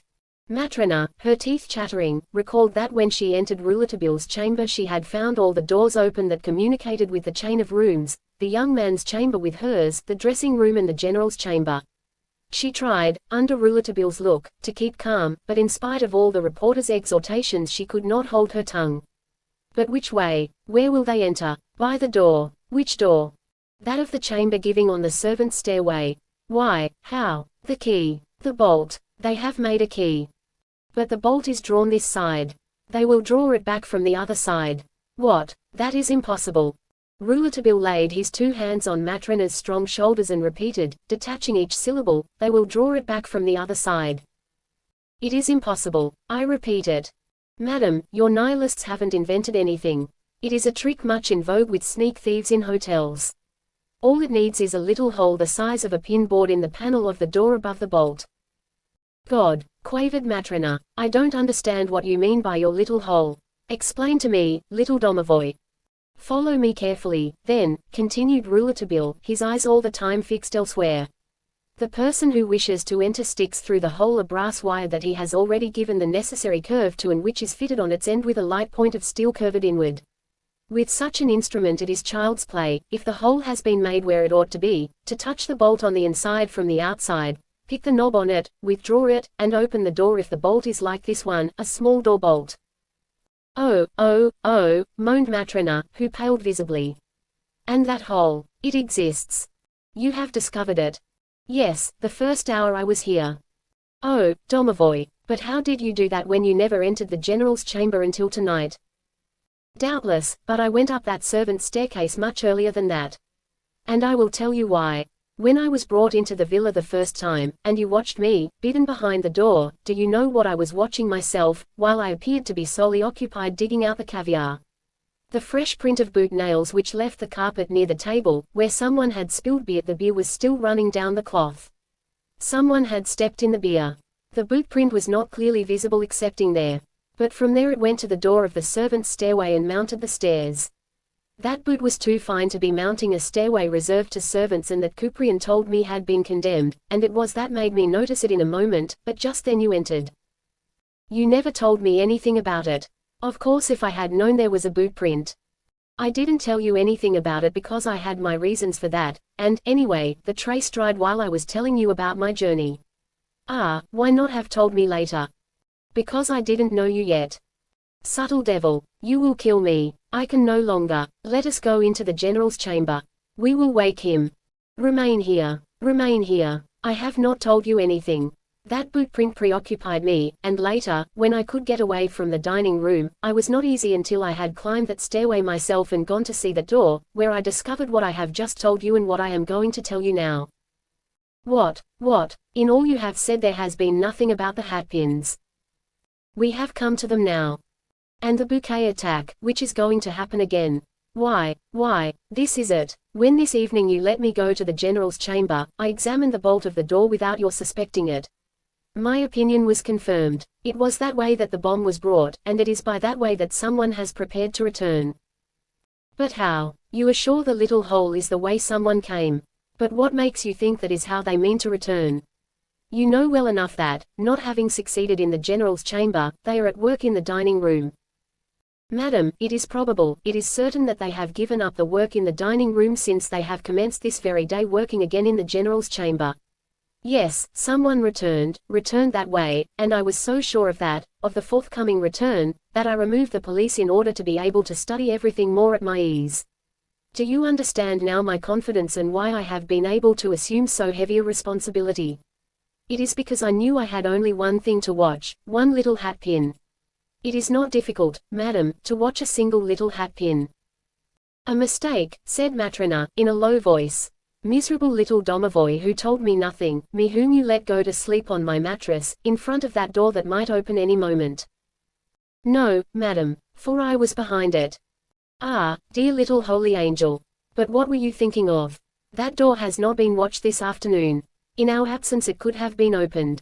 If someone has placed a bomb during our absence. That is why I sent you at once into the dining room on that search that I thought would be fruitless, dear madam. And that is why I hurried upstairs to the bedroom. I went to the stairway door instantly. I had prepared for proof positive if anyone had pushed it open even half a millimeter. No one had touched the door in our absence.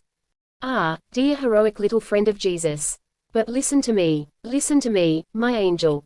Ah, I don't know where I am or what I say. My brain is no more than a flabby balloon punctured with pins, with little holes of hat pins. Tell me about the hat pins. Right off. No, at first, what is it that makes you believe, good God, that someone will return by that door? How can you see that, all that, in a poor little hat pin? Madam, it is not a single hat pin hole, there are two of them. 2 hat pin holes. Yes, 2. An old one and a new one. One quite new. Why this second hole? Because the old one was judged a little too narrow and they wished to enlarge it, and in enlarging it they broke off the point of a hat pin in it. Madam, the point is there yet, filling up the little old hole, and the piece of metal is very sharp and very bright. Now I understand the examination of the hat pins. Then it is so easy as that to get through a door with a hat pin. Nothing easier, especially if the panel is of pine. Sometimes one happens to break the point of a pin in the first hole. Then of necessity one makes a second. In order to commence the second hole, the point of the pin being broken, they have used the point of a penknife, then have finished the hole with the hat pin. The second hole is still nearer the bolt than the first one. Don't move like that, madam. But they are going to come. They are going to come. I believe so. But I can't understand how you can remain so quiet with such a certainty. Great heavens! What proof have you that they have not been there already? Just an ordinary pin, madam, not a hat pin this time. Don't confuse the pins. I will show you in a little while. He will drive me distracted with his pins, dear light of my eyes. Bounty of heaven, God's envoy, dear little happiness bearer. In her transport she tried to take him in her trembling arms, but he waved her back. She caught her breath and resumed. Did the examination of all the hat pins tell you anything? Yes, the fifth hat pin of Mademoiselle Natasha's, the one in the toque out in the veranda, has the tip newly broken off. Oh misery! Cried Matrona, crumpling in her chair. Rouletabille raised her. What would you have? I have examined your own hat pins. Do you think I would have suspected you if I had found one of them broken? I would simply have thought that someone had used your property for an abominable purpose, that is all. Oh, that is true, that is true. Pardon me, Mother of Christ, this boy crazes me. He consoles me and he horrifies me. He makes me think of such dreadful things, and then he reassures me. He does what he wishes with me. What should I become without him? And this time she succeeded in taking his head in her two hands and kissing him passionately. Rouletabille pushed her back roughly. You keep me from seeing, he said. She was in tears over his rebuff. She understood now. Rouletabille during all this conversation had not ceased to watch through the open doors of Matrona's room and the dressing room the farther fatal door whose brass bolt shone in the yellow light of the night lamp. At last he made her a sign and the reporter, followed by Matrona, advanced on tiptoe to the threshold of the general's chamber, keeping close to the wall. Fyodor Fyodorovich slept. They heard his heavy breath, but he appeared to be enjoying peaceful sleep. The horrors of the night before had fled. Matrona was perhaps right in attributing the nightmares to the narcotic prepared for him each night, for the glass from which he drank it when he felt he could not sleep was still full and obviously had not been touched. The bed of the general was so placed that whoever occupied it, even if they were wide awake, could not see the door giving on the servants' stairway. The little table where the glass and various phials were placed and which had borne the dangerous bouquet, was placed near the bed, a little back of it, and nearer the door. Nothing would have been easier than for someone who could open the door to stretch an arm and place the infernal machine among the wild flowers, above all, as could easily be believed, if he had waited for that treachery until the heavy breathing of the general told them outside that he was fast asleep, and if, looking through the keyhole, he had made sure Matrona was occupied in her own chamber. Rouletabille, at the threshold, glided to one side, out of the line of view from the hole, and got down on all fours. He crawled toward the door. With his head to the floor he made sure that the little ordinary pin which he had placed on guard that evening, stuck in the floor against the door, was still erect, having thus additional proof that the door had not been moved. In any other case the pin would have lain flat on the floor.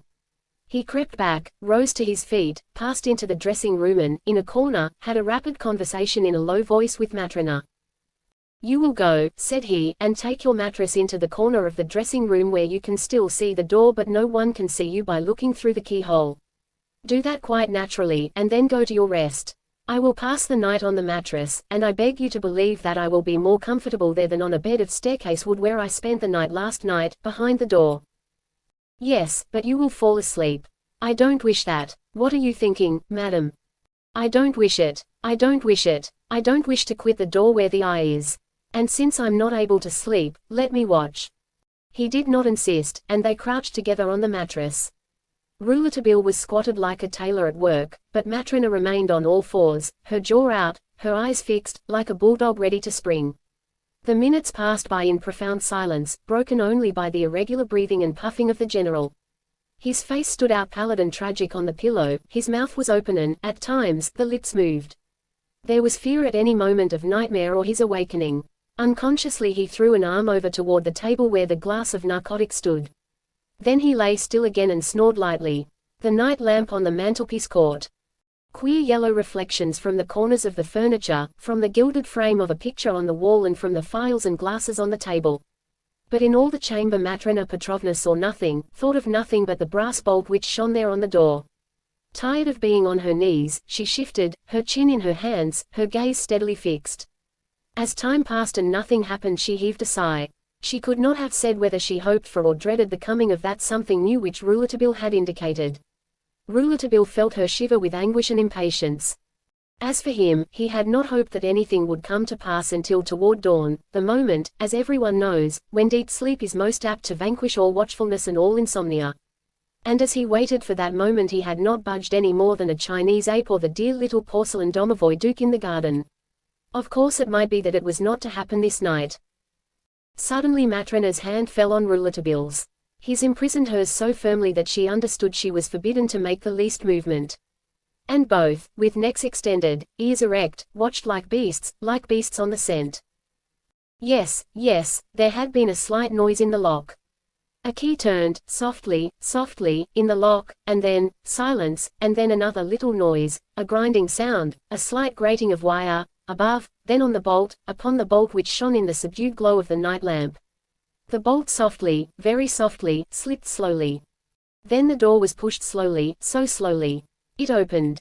Through the opening the shadow of an arm stretched, an arm which held in its fingers something which shone. Rouletabille felt Matrona ready to bound. He encircled her, he pressed her in his arms, he restrained her in silence, and he had a horrible fear of hearing her suddenly shout, while the arm stretched out, almost touched the pillow on the bed where the general continued to sleep a sleep of peace such as he had not known for a long time. Arsenate of soda. The mysterious hand held a phial and poured the entire contents into the potion. Then the hand withdrew as it had come, slowly, prudently, slyly, and the key turned in the lock and the bolt slipped back into place. Like a wolf, Rouletabille, warning Matrona for a last time not to budge, gained the landing place, bounded towards the stairs, slid down the banister right to the veranda, crossed the drawing room like a flash, and reached the little sitting room without having jostled a single piece of furniture. He noticed nothing, saw nothing. All around was undisturbed and silent. The first light of dawn filtered through the blinds. He was able to make out that the only closed door was the one to Natasha's chamber. He stopped before that door, his heart beating, and listened. But no sound came to his ear. He had glided so lightly over the carpet that he was sure he had not been heard. Perhaps that door would open. He waited. In vain. It seemed to him there was nothing alive in that house except his heart. He was stifled with the horror that he glimpsed, that he almost touched, although that door remained closed. He felt along the wall in order to reach the window, and pulled aside the curtain. Window and blinds of the little room giving on the Neva were closed. The bar of iron inside was in its place. Then he went to the passage, mounted and descended the narrow servants' stairway, looked all about, in all the rooms, feeling everywhere with silent hands, assuring himself that no lock had been tampered with. On his return to the veranda, as he raised his head, he saw at the top of the main staircase a figure wan as death, a spectral apparition amid the shadows of the passing night, who leaned toward him. It was Matrona Petrovna. She came down, silent as a phantom, and he no longer recognized her voice when she demanded of him, "Where?" "I require that you tell me." "Where?" "I have looked everywhere," he said, so low that Matrona had to come nearer to understand his whisper. "Everything is shut tight. And there is no one about." Matrona looked at Rouletabille with all the power of her eyes, as though she would discover his inmost thoughts, but his clear glance did not waver, and she saw there was nothing he wished to hide. Then Matrona pointed her finger at Natasha's chamber. "You have not gone in there?" she inquired. He replied, "It is not necessary to enter there." "I will enter there, myself, nevertheless," said she, and she set her teeth. He barred her way with his arms spread out. "If you hold the life of someone dear," said he, "don't go a step farther. But the person is in that chamber. The person is there. It is there you will find out." And she waved him aside with a gesture as though she was sleepwalking. To recall her to the reality of what he had said to her and to make her understand what he desired, he had to grip her wrist in the vice of his nervous hand. "The person is not there, perhaps," he said, shaking his head. "Understand me now." But she did not understand him. She said, "Since the person is nowhere else, the person must be there." But Rouletabille continued obstinately, "No, no. Perhaps he is gone."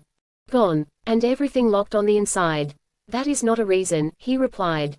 But she could not follow his thoughts any further. She wished absolutely to make her way into Natasha's chamber. The obsession of that was upon her. "If you enter there," said he, "and if, as is most probable, you don't find what you seek there, all is lost. And as to me, I give up the whole thing." She sank in a heap onto a chair. "Don't despair," he murmured. "We don't know for sure yet." She shook her poor old head dejectedly. "We know that only she is here, since no one has been able to enter and since no one has been able to leave." That, in truth, filled her brain, prevented her from discerning in any corner of her mind the thought of Rouletabille.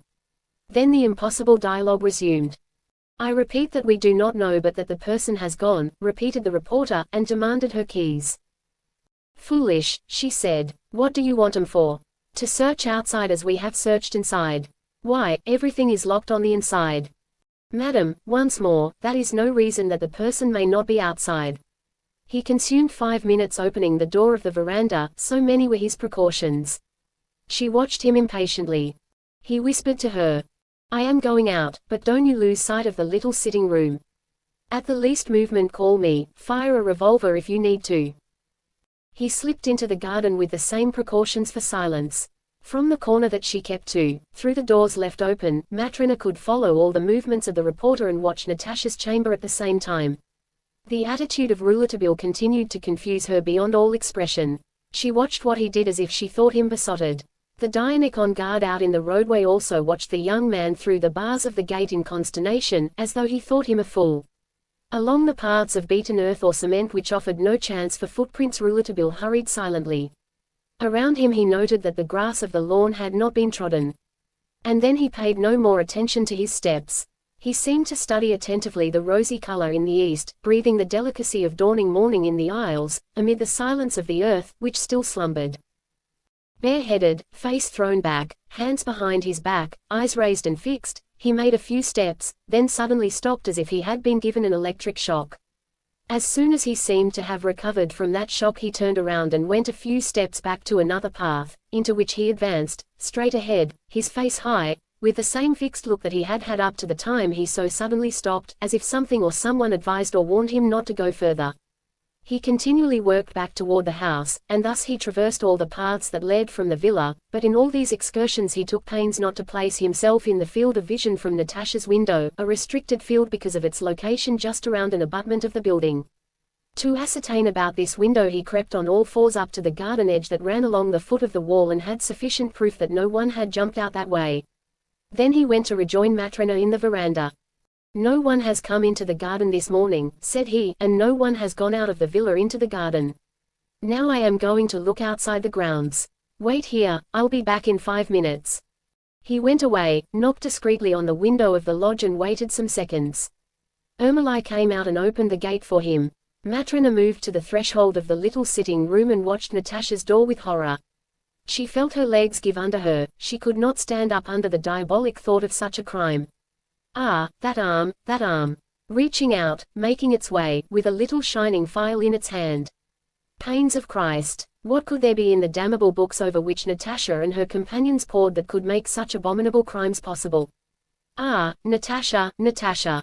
It was from her that she would have desired the answer, straining her almost to stifling on her rough bosom and strangling her with her own strong hand that she might not hear the response. Ah, Natasha, Natasha, whom she had loved so much!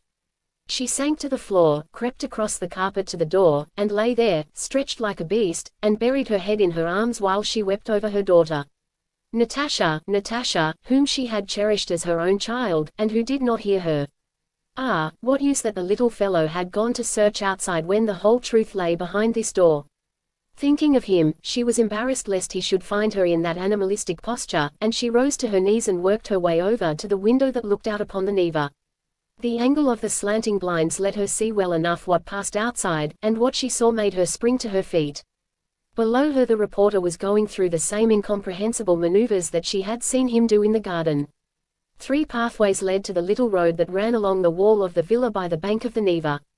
The young man, still with his hands behind his back and with his face up, took them one after the other. In the first he stopped at the first step. He didn't take more than 2 steps in the second. In the third, which cut obliquely toward the right and seemed to run to the bank nearest Krestowski Ostro, she saw him advance slowly at first, then more quickly among the small trees and hedges. Once only he stopped and looked closely at the trunk of a tree against which he seemed to pick out something invisible, and then he continued to the bank. There he sat down on a stone and appeared to reflect, and then suddenly he cast off his jacket and trousers, picked out a certain place on the bank across from him, finished undressing and plunged into the stream. She saw at once that he swam like a porpoise, keeping beneath and showing his head from time to time, breathing, then diving below the surface again. He reached Krestowski Ostro in a clump of reeds. Then he disappeared. Below him, surrounded by trees, could be seen the red tiles of the villa which sheltered Boris and Michael. From that villa a person could see the window of the sitting room in General Trabasov's residence, but not what might occur along the bank of the river just below its walls. An isvotchik drove along the distant route of Krestowski, conveying in his carriage a company of young officers and young women who had been feasting and who sang as they rode. Then deep silence ensued. Matrona's eyes searched for Rouletabille, but could not find him. How long was he going to stay hidden like that? She pressed her face against the chill window. What was she waiting for? She waited perhaps for someone to make a move on this side, for the door near her to open and the traitorous figure of the other to appear. A hand touched her carefully. She turned. Rouletabille was there, his face all scarred by red scratches, without collar or necktie, having hastily resumed his clothes. He appeared furious as he surprised her in his disarray. She let him lead her as though she were a child. He drew her to his room and closed the door. "Madam," he commenced, "it is impossible to work with you. Why in the world have you wept not 2 feet from your stepdaughter's door? You and your Couperin, you commenced to make me regret the Faubourg Poissonnière, you know. Your stepdaughter has certainly heard you. It is lucky that she attaches no importance at all to your nocturnal phantasmagorias, and that she has been used to them a long time. She has more sense than you, Mademoiselle Natasha has. She sleeps, or at least she pretends to sleep, which leaves everybody in peace. What reply will you give her if it happens that she asks you the reason today for your marching and counter-marching up and down the sitting room and complains that you kept her from sleeping?" Matrona only shook her old head. "No, no, she has not heard me. I was there like a shadow of myself. She will never hear me. No one hears a shadow." Rouletabille felt returning pity for her and spoke more gently. "In any case, it is necessary, you must understand, that she should attach no more importance to what you have done tonight than to the things she knows of your doing other nights. It is not the first time, is it, that you have wandered in the sitting room? You understand me. And tomorrow, madam, embrace her as you always have." "No, not that," she moaned. "Never that. I could not." "Why not?" Matrona did not reply. She wept. He took her in his arms like a child consoling its mother. Don't cry, all is not lost. Someone did leave the villa this morning." "Oh, little Domovoy, how is that? How did you find that out?" "Since we didn't find anything inside, it was certainly necessary to find something outside." "And you have found it?" "Certainly. The Virgin protect you. She is with us. She will not desert us. I will even say that I believe she has a special guardianship over the Isles. She watches over them from evening to morning." "What are you saying?" "Certainly. You don't know what we call in France, the watches of the Virgin." "Oh, yes, they are the webs that the dear little beasts of the good God spin between the trees and that." "Exactly. You understand me, and you will understand further when you know that in the garden the first thing that struck me across the face as I went into it was these watches of the Virgin spun by the dear little spiders of the good God. At first when I felt 'em on my face I said to myself, hold on, no one has passed this way, and so I went to search other places. The webs stopped me everywhere in the garden. But, outside the garden, they kept out of the way and let me pass undisturbed down a pathway which led to the Neva. So then I said to myself, now, has the Virgin by accident overlooked her work in this pathway? Surely not. Someone has ruined it. I found the shreds of 'em hanging to the bushes, and so I reached the river." "And you threw yourself into the river, my dear angel. You swim like a little god." "And I landed where the other landed." "Yes, there were the reeds all freshly broken. And I slipped in among the bushes." "Where to?" "Up to the Villa Krestowski, madam, where they both live." "Ah, it was from there someone came." There was a silence between them. She questioned, "Boris?" "Someone who came from the villa and who returned there." "Boris or Michael, or another?" "They went and returned through the reeds. But in coming they used a boat, they returned by swimming." Her customary agitation reasserted itself. She demanded ardently, "And you are sure that he came here and that he left here?" "Yes, I am sure of it." "How?" "By the sitting room window. It is impossible, for we found it locked. It is possible, if someone closed it behind him." "Ah." She commenced to tremble again, and, falling back into her nightmarish horror, she no longer wasted fond expletives on her domovoy as on a dear little angel who had just rendered a service 10 times more precious to her than life. While he listened patiently, she said brutally, "Why did you keep me from throwing myself on him, from rushing upon him as he opened the door?" "Ah, I would have. We would know. No. At the least noise he would have closed the door. A turn of the key and he would have escaped forever. And he would have been warned. Careless boy. Why then, if you knew he was going to come, didn't you leave me in the bedroom and you watched below yourself?" "Because so long as I was below he would not have come. He only comes when there is no one downstairs." "Ah, Saints Peter and Paul, pity a poor woman. Who do you think it is, then? Who do you think it is? I can't think any more. Tell me that. You ought to know, you know everything." Come, who? I demand the truth. Who? Still some agent of the committee, of the Central Committee.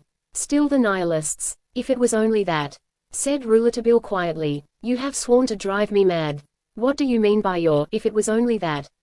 Rouletabille, imperturbable, did not reply. What have you done with the potion? Said he. The potion. The glass of the crime. I have locked it in my room, in the cupboard, safe. Ah, but, madam, it is necessary to replace it where you took it from.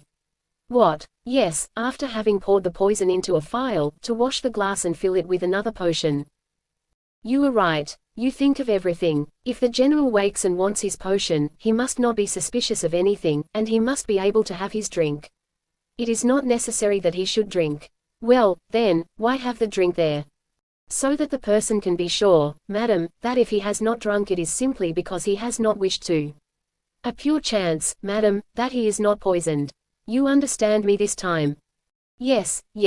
Oh Christ! But how now, if the general wakes and wishes to drink his narcotic? Tell him I forbid it. And here is another thing you must do. When someone comes into the general's chamber, in the morning, you must quite openly and naturally throw out the potion, useless and vapid, you see, and so someone will have no right to be astonished that the general continues to enjoy excellent health. Yes, little one, you are wiser than King Solomon. And what will I do with the phial of poison? Bring it to me. Right away. She went for it and returned 5 minutes later. He is still asleep. I have put the glass on the table, out of his reach. He will have to call me.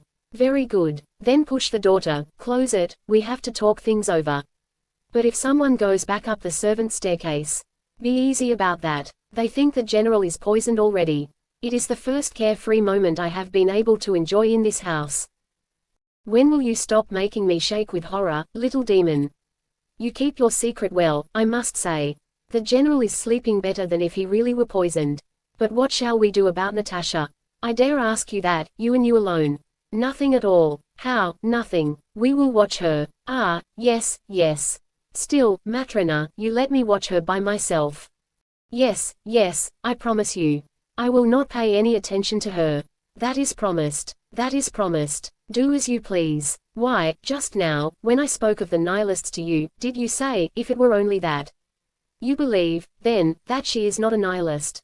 She reads such things like on the barricades. Madam, you think of nothing but Natasha. You have promised me not to watch her, promise me not to think about her. Why did you say, if it was only that? Because, if there were only Nihilists in your affair, dear madam, it would be too simple, or, rather, it would have been more simple. Can you possibly believe, madam, that simply a Nihilist who was only a Nihilist, would take pains that his bomb exploded from a vase of flowers? That it would have mattered where, so long as it overwhelmed the general. Do you imagine that the bomb would have had less effect behind the door than in front of it? And the little cavity under the floor, do you believe that a genuine revolutionary, such as you have here in Russia, would amuse himself by penetrating to the villa only to draw out 2 nails from a board, when one happens to give him time between 2 visits to the dining room? Do you suppose that a revolutionary who wished to avenge the dead of Moscow and who could succeed in getting so far as the door behind which General Trapasov slept would amuse himself by making a little hole with a pin in order to draw back the bolt and amuse himself by pouring poison into a glass? Why, in such a case, he would have thrown his bomb outright, whether it blew him up along with the villa, or he was arrested on the spot, or had to submit to the martyrdom of the dungeons in the fortress of SS. Peter and Paul, or be hung at Schlüsselburg. Isn't that what always happens? That is the way he would have done, and not have acted like a hotel rat. Now, there is someone in your home or who comes to your home who acts like a hotel rat because he does not wish to be seen, because he does not wish to be discovered, because he does not wish to be taken in the act.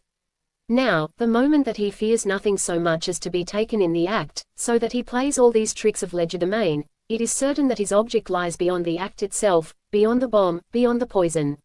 Why all this necessity for bombs of deferred explosion, for clockwork placed where it will be confused with other things, and not on a bare staircase forbidden to everybody, though you visit it 20 times a day? But this man comes in as he pleases by day and by night. You don't answer. You know who he is, perhaps. I know him, perhaps, but I am not sure who it is yet. You are not curious, little domovoi Duke. A friend of the house, certainly, and who enters the house as he wishes, by night, because someone opens the window for him. And who comes from the Krestowski villa. Boris or Michael? Ah, poor miserable Matrena. Why don't they kill poor Matrena? Their general, and they are soldiers who come at night to kill their general. Aided by whom? Do you believe that? You, light of my eyes, you believe that? No, that is not possible. I want you to understand, Monsieur le Domovoi, that I am not able to believe anything so horrible. No, by Jesus Christ who died on the cross, and who searches our hearts, I do not believe that Boris, who, however, has very advanced ideas, I admit, it is necessary not to forget that, very advanced, and who composes very advanced verses also, as I have always told him, I will not believe that Boris is capable of such a fearful crime. As to Michael, he is an honest man, and my daughter, my Natasha, is an honest girl. Everything looks very bad, truly, but I do not suspect either Michael or Boris or my pure and beloved Natasha, even though she has made a translation into French of very advanced verses, certainly most improper for the daughter of a general. That is what lies at the bottom of my mind, the bottom of my heart. You have understood me perfectly, little angel of paradise. Ah, it is you the general owes his life to, that Matrena owes her life. Without you this house would already be a coffin. How shall I ever reward you? You wish for nothing. I annoy you. You don't even listen to me. A coffin, we would all be in our coffins. Tell me what you desire. All that I have belongs to you. I desire to smoke a pipe. Ah, a pipe. Do you want some yellow perfumed tobacco that I receive every month from Constantinople, a treat right from the harem? I will get enough for you, if you like it, to smoke 10,000 pipes full. I prefer Caporal, replied Rouletabille. But you are right. It is not wise to suspect anybody. See, watch, wait. There is always time, once the game is caught, to say whether it is a hare or a wild boar. Listen to me, then, my good mamma. We must know first what is in the file. Where is it? Here it is. She drew it from her sleeve. He stowed it in his pocket. You wish the general a good appetite, for me. I am going out. I will be back in 2 hours at the latest. And, above all, don't let the general know anything. I am going to see one of my friends who lives in the Aptikaski Perielek. The little street of the apothecaries. Depend on me, and get back quickly for love of me. My blood clogs in my heart when you are not here, dear servant of God. She mounted to the general's room and came down at least 10 times to see if Rouletabille had not returned. 2 hours later he was around the villa, as he had promised. She could not keep herself from running to meet him, for which she was scolded. Be calm, be calm. Do you know what was in the file? No, arsenate of soda, enough to kill 10 people. Holy Mary, be quiet. Go upstairs to the general. Fyodor Fyodorovich was in charming humor. It was his first good night since the death of the youth of Moscow. He attributed it to his not having touched the narcotic and resolved, once more, to give up the narcotic, a resolve Rouletabille and Matrena encouraged. During the conversation there was a knock at the door of Matrena's chamber. She ran to see who was there, and returned with Natasha, who wished to embrace her father. Her face showed traces of fatigue. Certainly she had not passed as good a night as her father, and the general reproached her for looking so downcast. It is true. I had dreadful dreams. But you, Papa, did you sleep well? Did you take your narcotic? No, I have not touched a drop of my potion. Yes, I see. Oh, well, that is all right, that is very good. Natural sleep must be coming back. Matrena, as though hypnotized by Rouletabille, had taken the glass from the table and ostentatiously carried it to the dressing room to throw it out, and she delayed there to recover her self-possession. Natasha continued. You will see, Papa, that you will be able to live just like everyone else finally. The great thing was to clear away the police, the atrocious police, wasn't it, Monsieur Rouletabille? I have always said, for myself, that I am entirely of Mademoiselle Natasha's mind.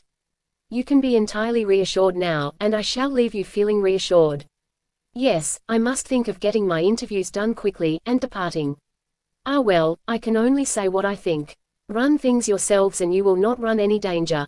Besides, the general gets much better, and soon I shall see you all in France, I hope. I must thank you now for your friendly hospitality. Ah, but you are not going. You are not going. Matrena had already set herself to protest with all the strenuous torrent of words in her poor desolated heart, when a glance from the reporter cut short her despairing utterances. I shall have to remain a week still in the city. I have engaged a chamber at the Hotel de France. It is necessary. I have so many people to see and to receive. I will come to make you a little visit from time to time. You are then quite easy, demanded the general gravely, at leaving me all alone.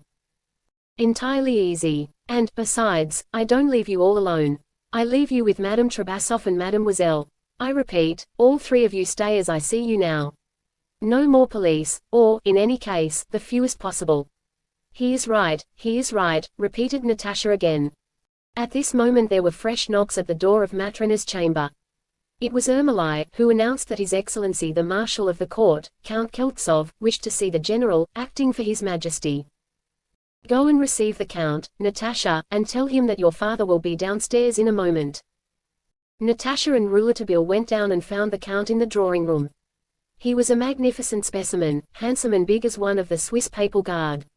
He seemed watchful in all directions and all among the furniture, and was quite evidently disquieted. He advanced immediately to meet the young lady, inquiring the news. It is all good news, replied Natasha. Everybody here is splendid. The General is quite gay. But what news have you, Monsieur le Maréchal? You appear preoccupied. The Marshal had pressed Rouletabille's hand. And my grapes? He demanded of Natasha. How, your grapes? What grapes? If you have not touched them, so much the better. I arrived here very anxious. I brought you yesterday, from Krasnoye Kolo, some of the Emperor's grapes that Fyodor Fyodorovich enjoyed so much. Now this morning I learned that the eldest son of Doucet, the French head gardener of the Imperial Conservatories at Krasnoye, had died from eating those grapes, which he had taken from those gathered for me to bring here. Imagine my dismay. I knew, however, that at the General's table, grapes would not be eaten without having been washed, but I reproached myself for not having taken the precaution of leaving word that Doucet recommend that they be washed thoroughly. Still, I don't suppose it would matter. I couldn't see how my gift could be dangerous, but when I learned of little Doucet's death this morning, I jumped into the first train and came straight here. But, Your Excellency, interrupted Natasha, we have not seen your grapes. Ah, they have not been served yet. All the better. Thank goodness. The Emperor's grapes are diseased, then? Interrogated Rouletabille. Phylloxera pest has got into the conservatories. Nothing can stop it, Doucet told me. So he didn't want me to leave last evening until he had washed the grapes. Unfortunately, I was pressed for time and I took them as they were, without any idea that the mixture they spray on the grapes to protect them was so deadly. It appears that in the vineyard country they have such accidents every year. They call it, I think, the mixture. The Bordeaux mixture, was heard in Rouletabille's trembling voice, and do you know what it is, Your Excellency, this Bordeaux mixture? Why, no. At this moment the General came down the stairs, clinging to the banister and supported by Matrena Petrovna. Well, continued Rouletabille, watching Natasha, the Bordeaux mixture which covered the grapes you brought the General yesterday was nothing more nor less than arsenate of soda. Ah, God! Cried Natasha. As for Matrena Petrovna, she uttered a low exclamation and let go the General, who almost fell down the staircase. Everybody rushed. The General laughed. Matrena, under the stringent look of Rouletabille, stammered that she had suddenly felt faint. At last they were all together in the veranda. The General settled back on his sofa and inquired. Well, now, were you just saying something, my dear Marshal, about some grapes you have brought me? Yes, indeed, said Natasha, quite frightened, and what he said isn't pleasant at all. The son of Doucet, the court gardener, has just been poisoned by the same grapes that Monsieur le Marshal, it appears, brought you. Where was this? Grapes? What grapes? I haven't seen any grapes. Exclaimed Matrena. I noticed you, yesterday, Marshal, out in the garden, but you went away almost immediately, and I certainly was surprised that you did not come in. What is this story? Well, we must clear this matter up. It is absolutely necessary that we know what happened to those grapes. Certainly, said Rouletabille, they could cause a catastrophe. If it has not happened already, fretted the Marshal. But how? Where are they? Whom did you give them to? I carried them in a white cardboard box, the first one that came to hand in Doucet's place. I came here the first time and didn't find you. I returned again with the box, and the General was just lying down. I was pressed for my train and Michael Nikolaevich and Boris Alexandrovich were in the garden, so I asked them to execute my commission, and I laid the box down near them on the little garden table, telling them not to forget to tell you it was necessary to wash the grapes as Doucet expressly recommended. But it is unbelievable. It is terrible, quavered Matrona. Where can the grapes be? We must know. Absolutely, approved Rouletabille. We must ask Boris and Michael, said Natasha. Good God, surely they have not eaten them. Perhaps they are sick. Here they are, said the general. All turned. Michael and Boris were coming up the steps. Rouletabille, who was in a shadowed corner under the main staircase, did not lose a single play of muscle on the two faces which for him were two problems to solve. Both faces were smiling, too smiling, perhaps. Michael, Boris, come here, cried Fyodor Fyodorovitch. What have you done with the grapes from Monsieur le Maréchal? They both looked at him upon this brusque interrogation, seemed not to understand, and then, suddenly recalling, they declared very naturally that they had left them on the garden table and had not thought about them. You forgot my caution, then, said Count Kaltsov severely. What caution? Said Boris. Oh, yes, the washing of the grapes. Doucet's caution. Do you know what has happened to Doucet with those grapes? His eldest son is dead, poisoned. Do you understand now why we are anxious to know what has become of my grapes? But they ought to be out there on the table, said Michael. No one can find them anywhere, declared Matrona, who, no less than Rouletabille, watched every change in the countenances of the two officers. How did it happen that you went away yesterday evening without saying goodbye, without seeing us, without troubling yourselves whether or not the general might need you? Madam, said Michael, coldly, in military fashion, as though he replied to his superior officer himself, we have ample excuse to offer you and the general. It is necessary that we make an admission, and the general will pardon us, I am sure. Boris and I, during the promenade, happened to quarrel. That quarrel was in full swing when we reached here and we were discussing the way to end it most promptly when Monsieur le Maréchal entered the garden. We must make that our excuse for giving divided attention to what he had to say. As soon as he was gone we had only one thought, to get away from here to settle our difference with arms in our hands. Without speaking to me about it, interrupted Trahasov. I never will pardon that. You fight at such a time, when the general is threatened. It is as though you fall between yourselves in the face of the enemy.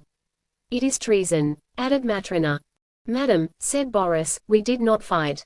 Someone pointed out our fault, and I offered my excuses to Michael Nikolaevich, who generously accepted them. Is that not so, Michael Nikolaevich? And who is this that pointed out your fault? Demanded the marshal. Natasha. Bravo, Natasha. Come, embrace me, my daughter. The general pressed his daughter effusively to his broad chest. And I hope you will not have further disputing, he cried, looking over Natasha's shoulder. We promise you that, General, declared Boris. Our lives belong to you. You did well, my love. Let us all do as well. I have passed an excellent night, messieurs. Real sleep. I have had just one long sleep. That is so, said Matrona slowly. The general had no need of narcotic. He slept like a child and did not touch his potion. And my leg is almost well. All the same, it is singular that those grapes should have disappeared, insisted the marshal, following his fixed idea. Ermolai, called Matrona. The old servant appeared. Yesterday evening, after these gentlemen had left the house, did you notice a small white box on the garden table? No, Berinia. And the servants? Have any of them been sick? The Vorniks, the Schwitzer, in the kitchens. No one sick. No. Go and see, then come and tell me. He returned, saying, no one sick. Like the marshal, Matrona Petrovna and Fyodor Fyodorovitch looked at one another, repeating in French, no one sick. That is strange. Rouletabille came forward and gave the only explanation that was plausible, for the others. But, General, that is not strange at all. The grapes have been stolen and eaten by some domestic, and if the servant has not been sick it is simply that the grapes Monsieur le Maréchal brought escaped the spraying of the Bordeaux mixture. That is the whole mystery. The little fellow must be right, cried the delighted marshal. He is always right, this little fellow, beamed Matrona, as proudly as though she had brought him into the world.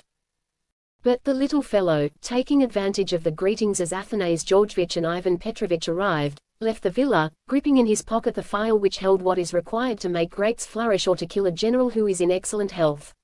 When he had gone a few hundred steps toward the bridges one must cross to go into the city, he was overtaken by a panting Vornik, who brought him a letter that had just come by courier. The writing on the envelope was entirely unknown to him. He tore it open and read, in excellent French. Request to M. Joseph Rouletabille not to mix in matters that do not concern him. The second warning will be the last. It was signed, the Central Revolutionary Committee. So, ho, said Rouletabille, slipping the paper into his pocket, that's the line it takes, is it? Happily I have nothing more to occupy myself with at all. It is Couprian's turn now. Now to go to Couprian's. On this date, Rouletabille's notebook, Natasha to her father, but you, Papa, have you had a good night? Did you take your narcotic? Fearful, and, lest I confuse heaven and hell, I have no right to take any. Further notes. Asterisk as a matter of fact, after this day no more notes are found in Rouletabille's memorandum book.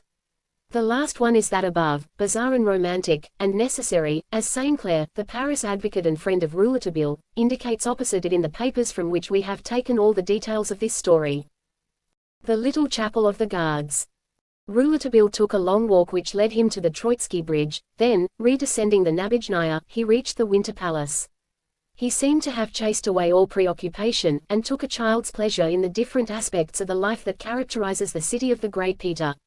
He stopped before the Winter Palace, walked slowly across the square where the prodigious monolith of the Alexander column rises from its bronze socket, strolled between the palace and the colonnades, passed under an immense arch. Everything seemed cyclopean to him, and he never had felt so tiny, so insignificant.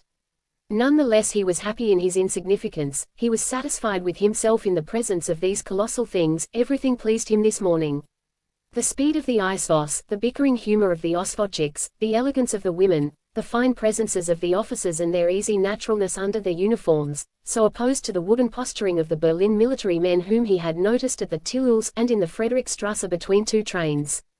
Everything enchanted him, the costume even of the moujiks, vivid blouses, the red shirts over the trousers, the full legs and the boots up to the knees, even the unfortunates who, in spite of the soft atmosphere, were muffled up in sheepskin coats, all impressed him favorably, everything appeared to him original and congenial. Order reigned in the city. The guards were polite, decorative and superb in bearing. The passers-by in that quarter talked gaily among themselves, often in French, and had manners as civilized as anywhere in the world. Where, then, was the bear of the north? He never had seen bears so well licked. Was it this very city that only yesterday was in revolution?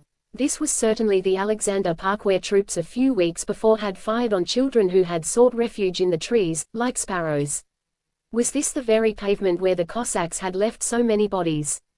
Finally he saw before him the Nevsky Prospect, where the bullets rained like hail not long since upon a people dressed for festivities and very joyous. Nishivo, Nishivo, all that was so soon forgotten. They forgot yesterday as they forget tomorrow. The nihilists, poets, who imagined that a bomb could accomplish anything in that Babylon of the north more important than the noise of its explosion. Look at these people who pass. They have no more thought for the old attack than for those now preparing in the shadow of the traktirs. Happy men, full of serenity in this bright quarter, who move about their affairs and their pleasures in the purest air, the lightest, the most transparent on earth. No one knows the joy of mere breathing if he has not breathed the air there, the finest in the north of the world, which gives food and drink of beautiful white eau de vie and yellow pivo, and strikes the blood and makes one a beast vigorous and joyful and fatalistic, and mocks at the nihilists and, as well, at the 10,000 eyes of the police staring from under the porches of houses, from under the skulls of Vorniks, all police, the Vorniks, all police, also the joyous concierges with extended hands. One mocks at it all in such air, provided one has rubles in one's pockets, plenty of rubles, and that one is not besotted by reading those extraordinary books that preach the happiness of all humanity to students and to poor girl students too. Seed of the nihilists, all that. These poor little fellows and poor little girls who have their heads turned by lectures that they cannot digest. That is all the trouble, the digestion.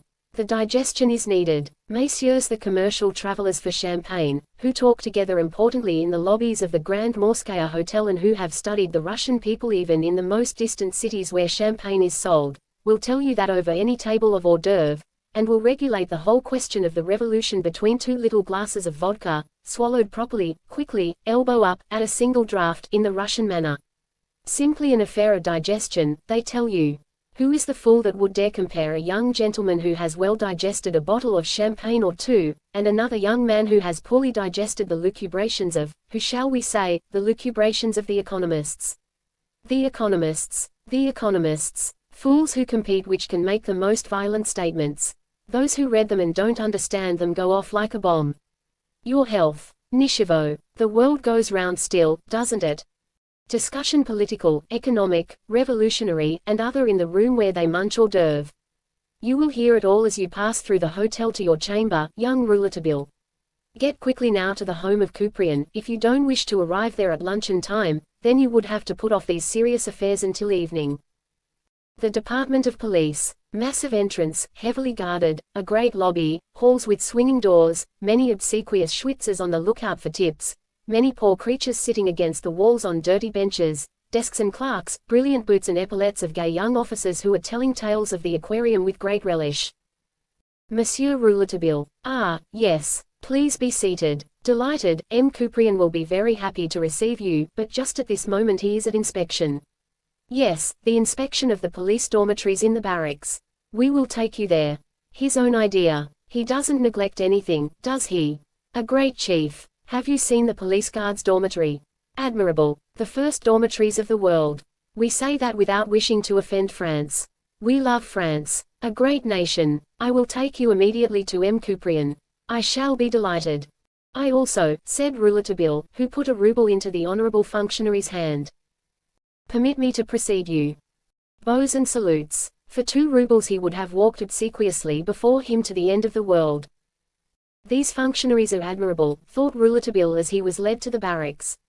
He felt he had not paid too much for the services of a personage whose uniform was completely covered with lace. They tramped, they climbed, they descended. Stairways, corridors. Ah, the barracks at last. He seemed to have entered a convent. Beds very white, very narrow, and images of the Virgin and saints everywhere, monastic neatness and the most absolute silence. Suddenly an order sounded in the corridor outside, and the police guard, who sprang from no one could tell where, stood to attention at the head of their beds. Couperin and his aide appeared. Couperin looked at everything closely, spoke to each man in turn, called them by their names, inquired about their needs, and the men stammered replies, not knowing what to answer, reddening like children. Couperin observed Rouletabille. He dismissed his aide with a gesture. The inspection was over. He drew the young man into a little room just off the dormitory. Rouletabille, frightened, looked about him. He found himself in a chapel. This little chapel completed the effect of the guards' dormitory. It was all gilded, decorated in marvelous colors, thronged with little icons that bring happiness, and, naturally, with the portrait of the Tsar, the dear little father. You see, said Couperin, smiling at Rouletabille's amazement, we deny them nothing. We give them their saints right here in their quarters. Closing the door, he drew a chair toward Rouletabille and motioned him to sit down. They sat before the little altar loaded with flowers, with colored paper and winged saints. We can talk here without being disturbed, he said. Yonder there is such a crowd of people waiting for me. I'm ready to listen. Monsieur, said Rouletabille, I have come to give you the report of my mission here, and to terminate my connection with it. All that is left for clearing this obscure affair is to arrest the guilty person, with which I have nothing to do. That concerns you. I simply inform you that someone tried to poison the general last night by pouring arsenate of soda into his sleeping potion, which I bring you in this phial, arsenate which was secured most probably by washing it from grapes brought to General Trabasov by the marshal of the court, and which disappeared without anyone being able to say how. A family affair, a plot within the family. I told you so, murmured Couperin. The affair at least has happened within the family, as you think, although the assassin came from outside. Contrary to what you may be able to believe, he does not live in the house. Then how does he get there? Demanded Couperin. By the window of the room overlooking the Neva. He has often come that way. And that is the way he returns also, I am sure. It is there you can take him if you act with prudence. How do you know he often comes that way? You know the height of the window above the little roadway. To reach it he uses a water trough, whose iron rings are bent, and also the marks of a grappling iron that he carries with him and uses to hoist himself to the window are distinctly visible on the ironwork of the little balcony outside. The marks are quite obviously at different dates.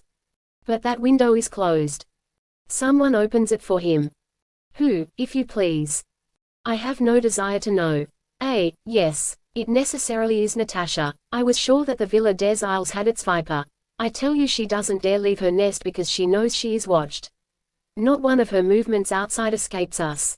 She knows it. She has been warned. The last time she ventured outside alone was to go into the old quarters of Darunia. What has she to do in such a rotten quarter?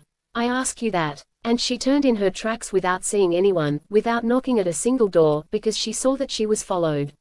She isn't able to get to see them outside, therefore she has to see them inside. They are only one, and always the same one.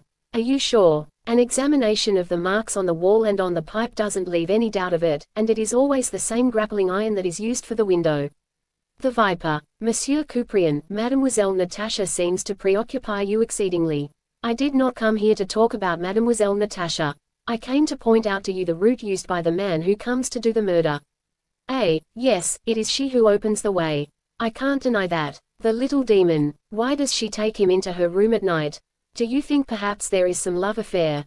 I am sure of quite the opposite. I too. Natasha is not a wanton. Natasha has no heart. She has only a brain. And it doesn't take long for a brain touched by nihilism to get so it won't hesitate at anything. Couprian reflected a minute, while Rouletabille watched him in silence. Have we solely to do with nihilism? Resumed Couprian. Everything you tell me inclines me more and more to my idea, a family affair, purely in the family. You know, don't you, that upon the general's death Natasha will be immensely rich? Yes, I know it, replied Rouletabille, in a voice that sounded singular to the ear of the chief of police and which made him raise his head. What do you know? Nothing, replied the reporter, this time in a firmer tone. I ought, however, to say this to you, I am sure that we are dealing with nihilism. What makes you believe it? This. And Rouletabille handed Couprian the message he had received that same morning. Oh, cried Couprian. You are under watch. Look out. I have nothing to fear, I'm not bothering myself about anything further. Yes, we have an affair of the revolutionaries, but not of the usual kind. The way they are going about it isn't like one of their young men that the Central Committee arms with a bomber who is sacrificed in advance. Where are the tracks that you have traced? Right up to the little Krestowski villa. Couprian bounded from his chair. Occupied by Boris. Parbleu. Now we have them. I see it all now. Boris, another cracked brain. And he is engaged. If he plays the part of the revolutionaries, the affair would work out big for him. That villa, said Rouletabille quietly, is also occupied by Michael Korozikov. He is the most loyal, the most reliable soldier of the Tsar. No one is ever sure of anything, my dear Monsieur Couprian. Oh, I am sure of a man like that. No man is ever sure of any man, my dear Monsieur Couprian. I am, in every case, for those I employ. You are wrong. What do you say? Something that can serve you in the enterprise you are going to undertake, because I trust you can catch the murderer right in his nest. To do that, I'll not conceal from you that I think your agents will have to be enormously clever. They will have to watch the Dacha des Isles at night, without anyone possibly suspecting it. No more maroon coats with false astrakhan trimmings, but Apaches on the war trail, who blend themselves with the ground, with the trees, with the stones in the roadway. But among those Apaches don't send that agent of your Secret Service who watched the window while the assassin climbed to it. What? Why, these climbs that you can read the proofs of on the wall and on the iron forgings of the balcony went on while your agents, night and day, were watching the villa. Have you noticed, monsieur, that it was always the same agent who took the post at night, behind the villa, under the window? General Trabasov's book in which he kept a statement of the exact disposal of each of your men during the period of siege was most instructive on that point. The other posts changed in turn, but the same agent, when he was among the guard, demanded always that same post, which was not disputed by anybody, since it is no fun to pass the hours of the night behind a wall, in an empty field.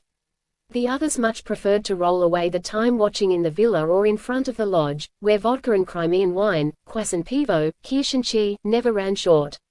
That agent's name is Tuman. Tuman. Impossible. He is one of the best agents from Coup. He was recommended by Gounsovsky. Rouletabille chuckled. Yes, grumbled the chief of police. Someone always laughs when his name is mentioned. Couprian had turned red. He rose, opened the door, gave a long direction in Russian, and returned to his chair. Now, said he, go ahead and tell me all the details of the poison and the grapes the marshal of the court brought. I'm listening. Rouletabille told him very briefly and without drawing any deductions all that we already know. He ended his account as a man dressed in a maroon coat with false astrakhan was introduced. It was the same man Rouletabille had met in General Trabasov's drawing room and who spoke French. 2 gendarmes were behind him. The door had been closed. Kuprian turned toward the man in the coat. Tuman, he said, I want to talk to you. You are a traitor, and I have